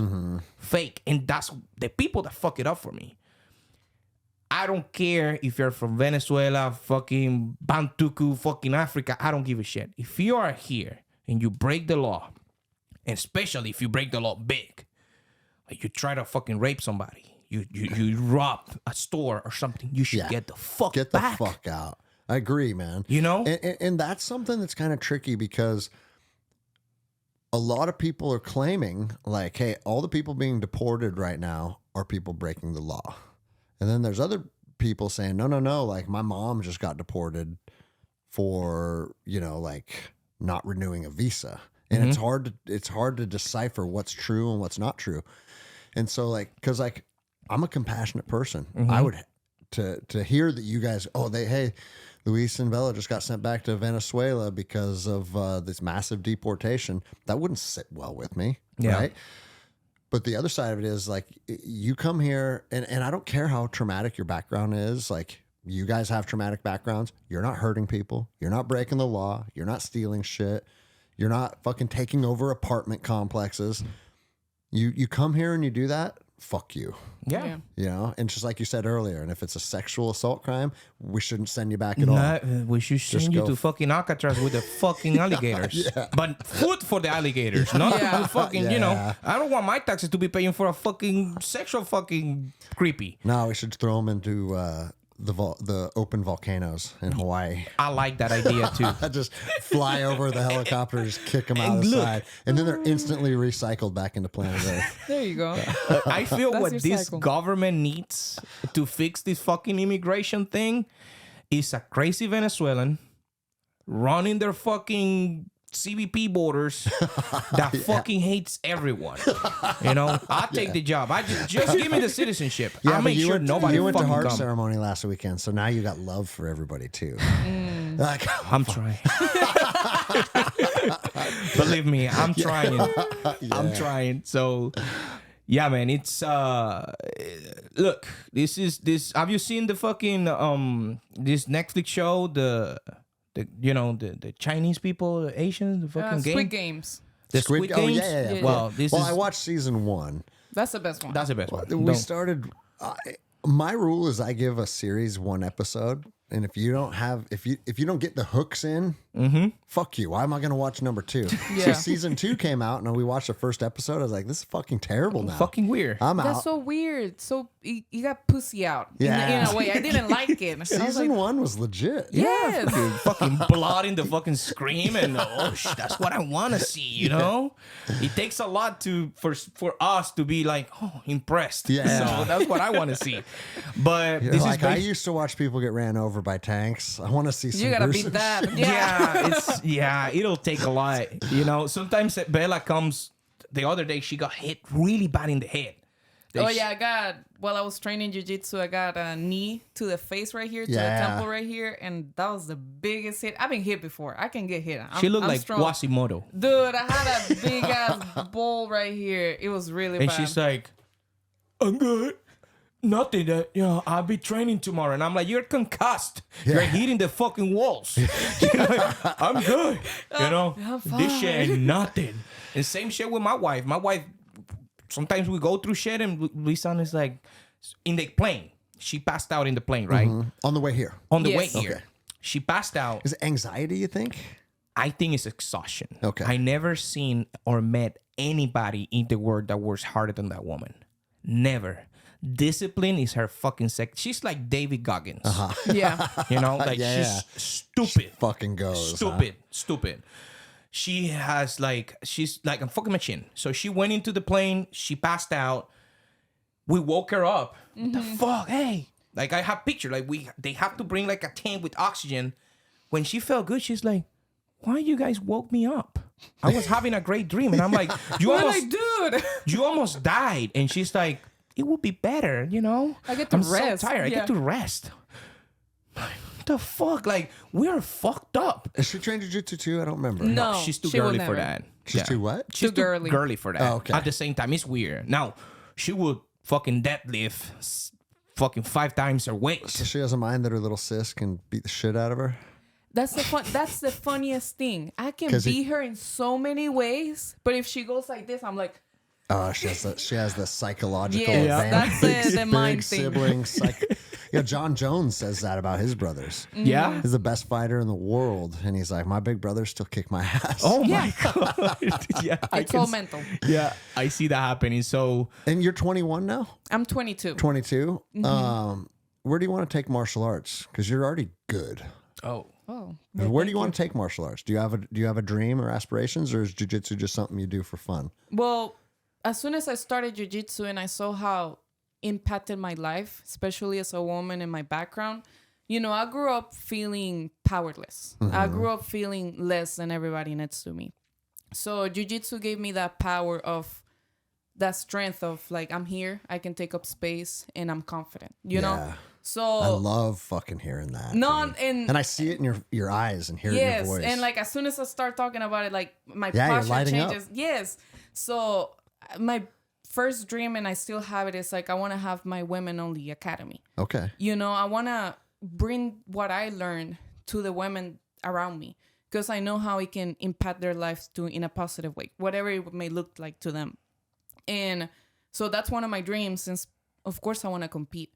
You know, I feel like I bring a different story to jiu-jitsu, you know, my whole background, who I am. And I want to be a role model, you know. I Yeah. started in my gym recently doing women only classes, like leading them, and seeing how the little girls look up to me, seeing how like the moms next to me like look up to me. It's the most beautiful thing, because I grew up and I didn't have that. In Venezuela, being a strong, confident woman, that's a no-no. You can't. You Wow. cannot be that. Your only goal as a woman is to be a wife, being in the house, being behind the kids. That was your whole goal. So growing up, seeing that, I was like, I don't want to fucking do that. I don't want to be married to a miserable guy who beat me every day and be depressed all the time, you know? And whenever I came here and I saw how the society pushed women to be more, to be good in sports, to be your own self. I remember I got here and I saw a girl doing a soccer match. My dream was to be a soccer player. So whenever I saw that, a group of women and little girls in high school just doing that and having everybody be there for them, I almost cried, because I was like, dude, that's all I wanted. You know, whenever I started training soccer, they didn't have any groups for women. It was only guys and me. So I was like, what am I going to do? You know, Yeah. I had all these dreams that because of the society there, they were kind of like taken away. And whenever I got here and years after that I found jiu-jitsu, and then I was like, oh, my fire is back. You know, I can be who I am with all the power and with all the support. And I'm very appreciative of my gym, especially Travis Took. What's your gym's name again? Team Took. Team Took, Travis Took, he's a main professor. He founded it back in 2002. Funny thing, And it's in Houston. he's in Houston, yes. He has the most safe space for you to learn martial arts, the passion that he has for the sport and how he wants you to grow in it as well. Yeah. Because as soon as I got there, I felt how all the coaches wanted me to succeed. Mm-hmm. They gave me all the support. Hey, let me hold pads for you. Hey, let's work at this position. It got to a point that I started working at the gym, and I still do, and I love it. And So you're when you say hold pads, that means you're doing striking too. oh yeah, ever since I started jiu-jitsu, I did striking too. Are you going to move into MMA? That's eventually my goal. Okay. You know, I'm mapping out your career for you in my head right now. no, I have the fire. Yeah, I want to I fight. I see the fire. So before I do it, I want to make sure I have, you know, all my technique is there. You know, I don't want to go in there just for fucks and shits and giggles. No, I want to be a warrior when I get there. Yeah, so of course. I know when the time it is, I will feel it. And right now I know I have some things to work on, but that's eventually my goal. I want to do MMA. I want to compete in jiu-jitsu. Funny thing, I have a match on the 25th with Sub Hunter down in Houston with Fury. Mm-hmm. So it's funny thing, because we're like, why Houston? And I feel like every day that passes recently, we understand why. At least for me, in my case, you know, the MMA community in Houston is one of the biggest ones in the country. You know, we have a lot of promotions coming up, a lot of fighters. you know, it's part of the community. You have a lot of people, and we're pretty close. You know everybody there, so I understand why. At least for me, I was put there. You know, so it's just, you know, I'm so happy and so grateful. It's part of me. I feel like, especially after the ceremony and how it went down for me, I'm a warrior. You know, even my past lives, I knew I was out in the battlefield, so it made sense for me to be, you know, part of the MMA and the jiu-jitsu. So, and after the ceremony, what was it, like yesterday, 2 days ago? Yeah. Yeah. A lot of things in my head are like clicking, you know? So, I don't know, I lost track, but. No, you're good. No, I love it. You're right on track as far as I'm. How old were you when you started jiu-jitsu? I was 17. Okay. So you've been at a long time now. This is my 5th year, yes. I love this. Well, I mean, I'm pretty connected in the jiu-jitsu world. I mean, my coach is fighting in the UFC this weekend. Nice. You know, we talked about that right earlier, or was that with somebody else? I think it was someone else. We haven't touched that No, topic we haven't yet. touched that topic Okay, yet. so my Bushesha, you Oh follow? yeah, he Oh, got yeah, the that's contract. true. Yes. Yeah, I saw. Bushesha's my homie, man. He was my coach for a long time. Oh. Which is kind of crazy because at the time I was 31 and he was 22. So he was like a kid, but he has the knowledge, Yeah. you know, and I trained under him for a long time down in California. And then watching his journey from being the world champion, when I met him, he had never won a world title at black belt. And then I got to watch him become what he's become. And then he got signed by the UFC. And it's like Saturday night is accumulation of like Years. a decade's worth of, well, since I've known him, a decade's worth of work. But really it started when he was a kid, right? But regardless, I'm just saying like the jiu-jitsu community is big, but it's also small too. Yes. And I have connections all over the place. And so like, however I could help you, whenever that time comes, when you want to compete more or fight in the UFC or whatever the case is, and I'm sure your coach has all the same connections too, right? But I'm just throwing it out there. However I could help you guys, Yeah. I would be honored to. No, and you don't know how much I appreciate that. And like I see you in your eyes, and I know that you mean It's it. truth. So, Yeah, it's absolute truth. so thank you. And then you're training jiu-jitsu as well. Yeah. Pretty regularly. So that's the yeah. I keep him accountable. I heard Yeah. a little. So jiu-jitsu for me has been like my life. Yeah. Like how my life has going through. So I started jiu-jitsu before her. Yeah, he And got me into so it. I got actually. her into the jiu-jitsu. I started training jiu-jitsu. I was like on it, like competing every week and spending so much fucking money in fucking tournaments, fucking winning everything. I was like, I lost a bunch of fucking weight. Then I got injured. My L3 to L6 is fucked. And Did you get injured at jiu-jitsu? no, that was the worst part. I got injured working. I was working for Bluebell, the ice cream company at that time. Driving a truck. I was trying just to make good money to buy a house, and I fucking got injured. Gained. I almost got to 300 pounds. Got really depressed. I remember I was I was about to get my blue belt. I was just one fucking stripe. Still hurts me. So you're still a white belt? Yes. Okay. Missing couldn't remember. one stripe. So I was gonna put the gi on, right? And the gi didn't fit. And that was like a fucking stop to my heart. You better. It's like I was like a wake-up call. I lost myself. And now my back is fucked. I lost myself. I was ashamed of looking at Travis at his eyes, because Travis, for us, we started jiu-jitsu in COVID. He was like our mentor, dad. Yeah. You know? And I tried to come back. I came back 2 months, fucked up my back again. Came back 3 months, fucked up my back again.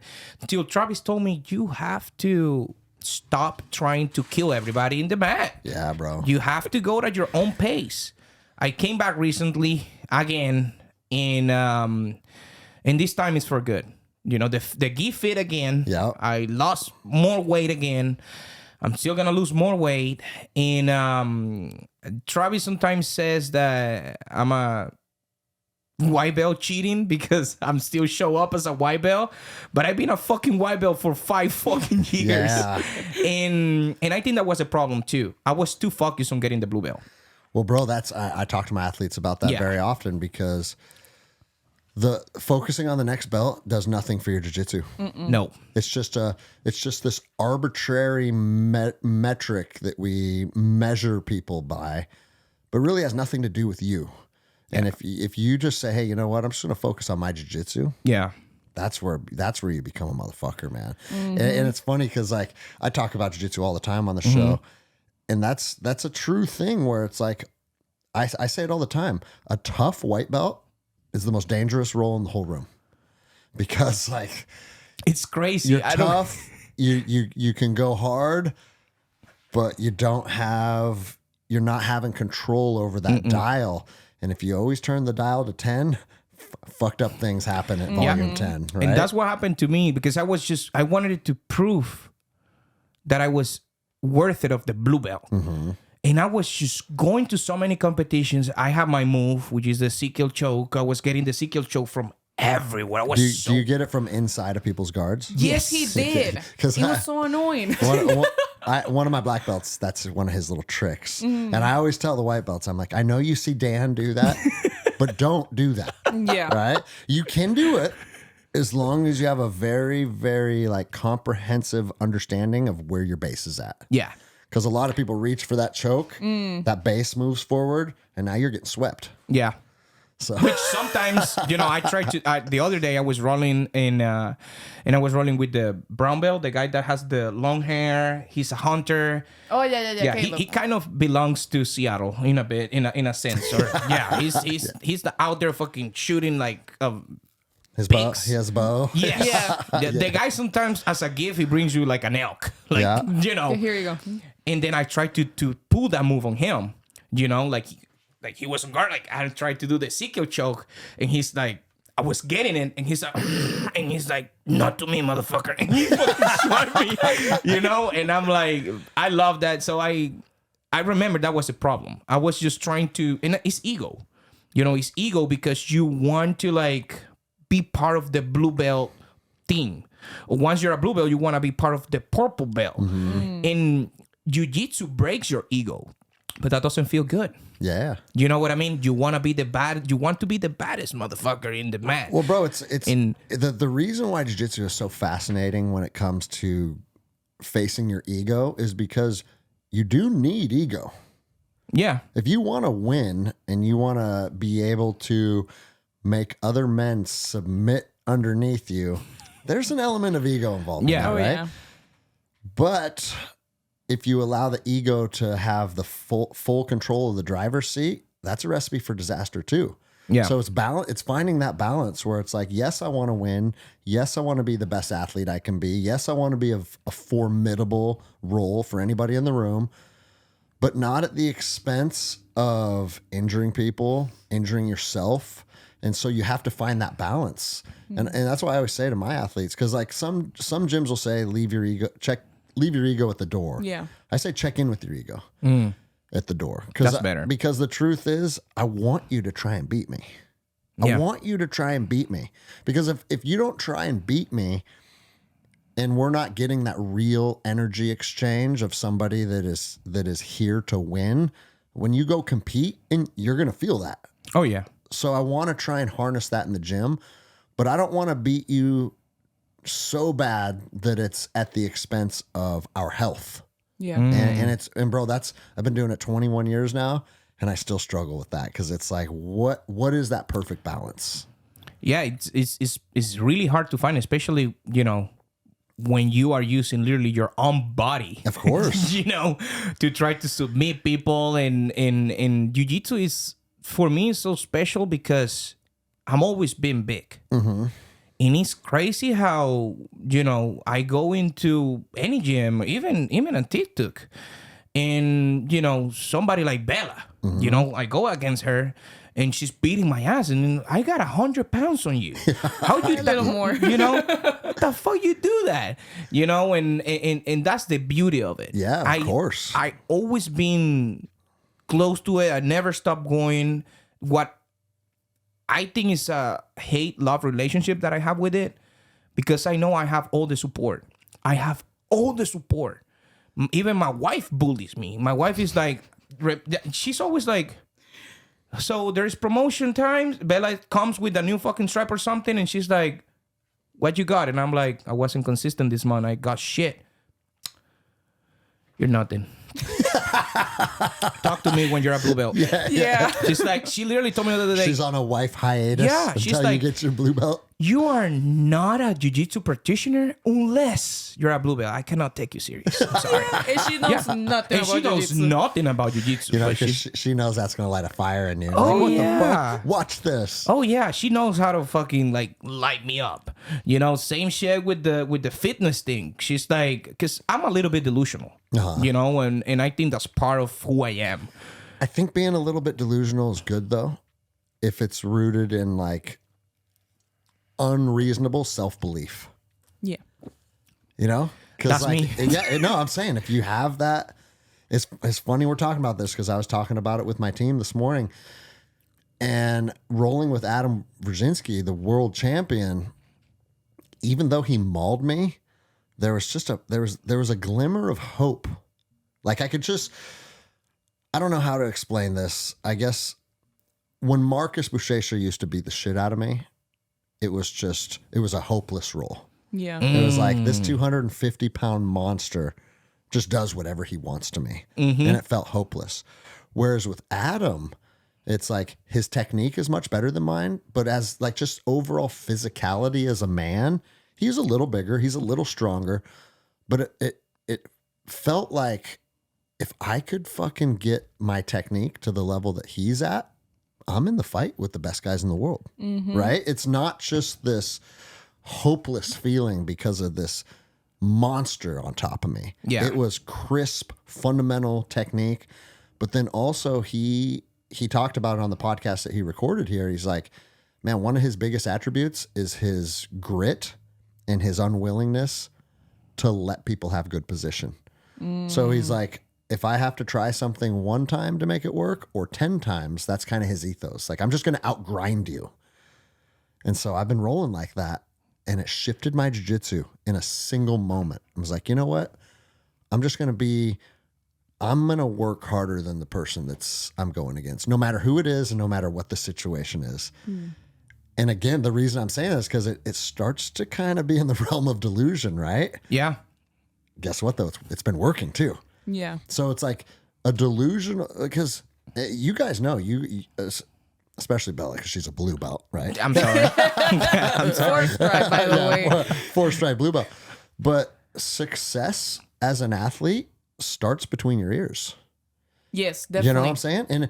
And I tell my athletes all the time, if you're going to sign up for a competition, do not sign up unless you plan on taking gold.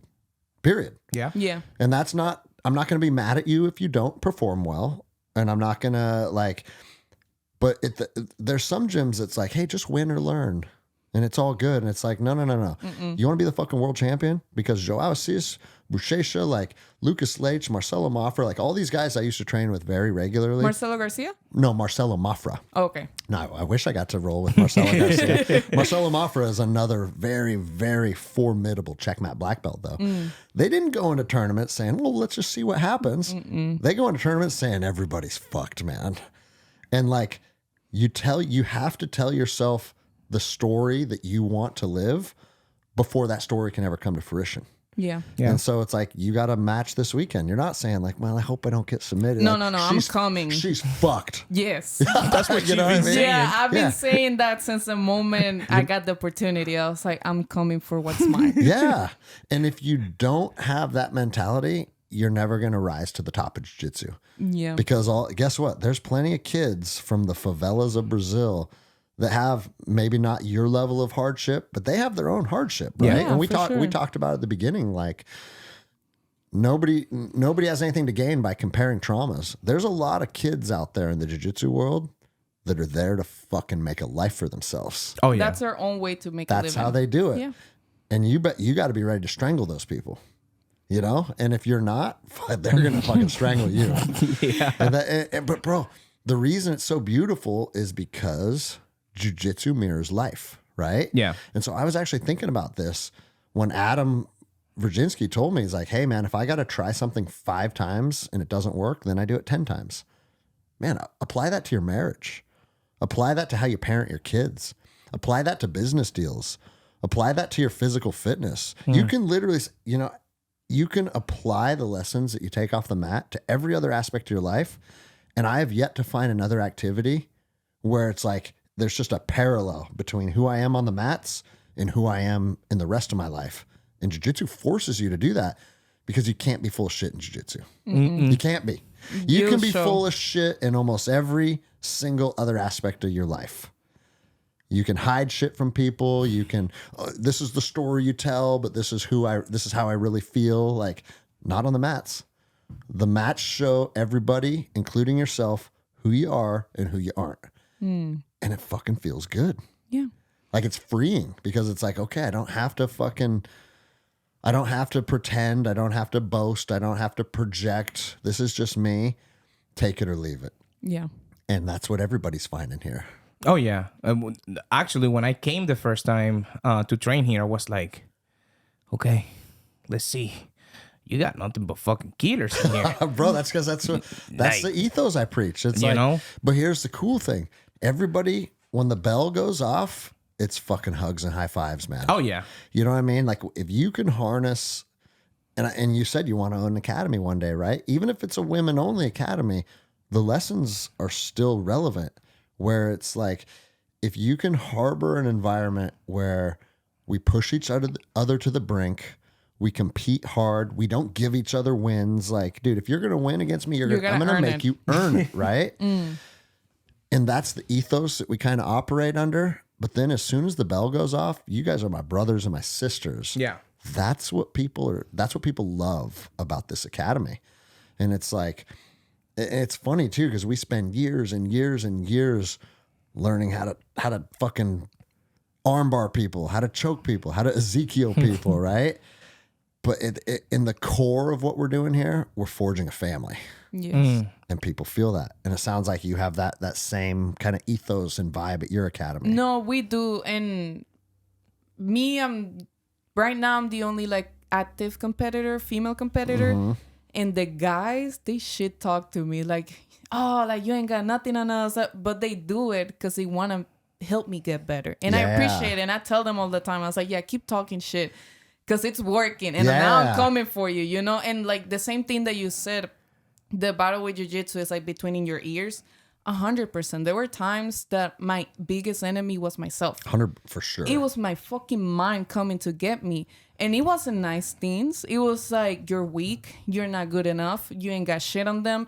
You know, all on repeat. And as soon as I broke that cycle, that's when my jiu-jitsu got better. That's when I got better as a martial artist. Because that's whenever I saw the difference with the ego as well. Because I struggle a lot with the ego. Of course. I've been injured so many times because of my fucking ego. Because it's huge. Yeah. But coming to like sit down and be like, okay. It's the ego or it's my body. Yeah. It's the ego or it's my career. I need to put it down, you know? And I still have it. I'm still competitive, but I'm taking care of myself. Yeah. And that's how I was able to get back to competition. That's how I'm able to keep growing on my path. What you have to be able to tell yourself the story that you want to live before you can live it. And that can be like your overall journey, or that can apply to one single tournament too. So I signed up for a tournament like 2 months ago, and I don't compete very often anymore. But a black belt division is a black belt division. Yeah. Oh, yeah. You have no idea who's going to be there, what they're going to feel like, because black belts can be like, in my opinion, black belt is the belt that has the biggest variation. Oh, yeah. You don't know what's going to happen. Because you got guys that I put my hand on some black belts and they feel like white belts sometimes. And I'm like, the fuck is this? Then there's other black belts that make me feel like a white belt. Then there's everything in between, right? And I told myself, I said, I'm not competing for myself this time. I'm competing for my team. Because 50 of my students signed up for this tournament, and I was the first match of the day because they know most black belts have athletes to coach. So in this tournament, black belts go first. And I said, I will die before I will fucking go out there and lose in front of my team and set the tone for the day with a loss. I said, I'm setting the tone for a day as a champion.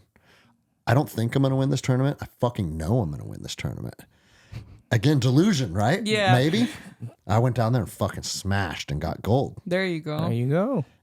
And then my whole academy did too. I mean, obviously we had some ups and downs, Yeah. but overall, the academy performed at a very, very high level. See right there behind you? Oh, these are yours? Those, the team? those are so my gold medal is the one laying down on the end over there. Mm-hmm. Those two are from that same tournament. Those are the two team trophies. Men and women's overall and men's and women's gi. We went down there and fucking just dominated. And it happened because I made the choice that it was going to happen. And that was empowering for me in a way that I hadn't felt before, because it's like, oh, I've been doing this for 20 years. I've had success at tournaments before. I've also been fucking just mauled at tournaments before. And then everything in between.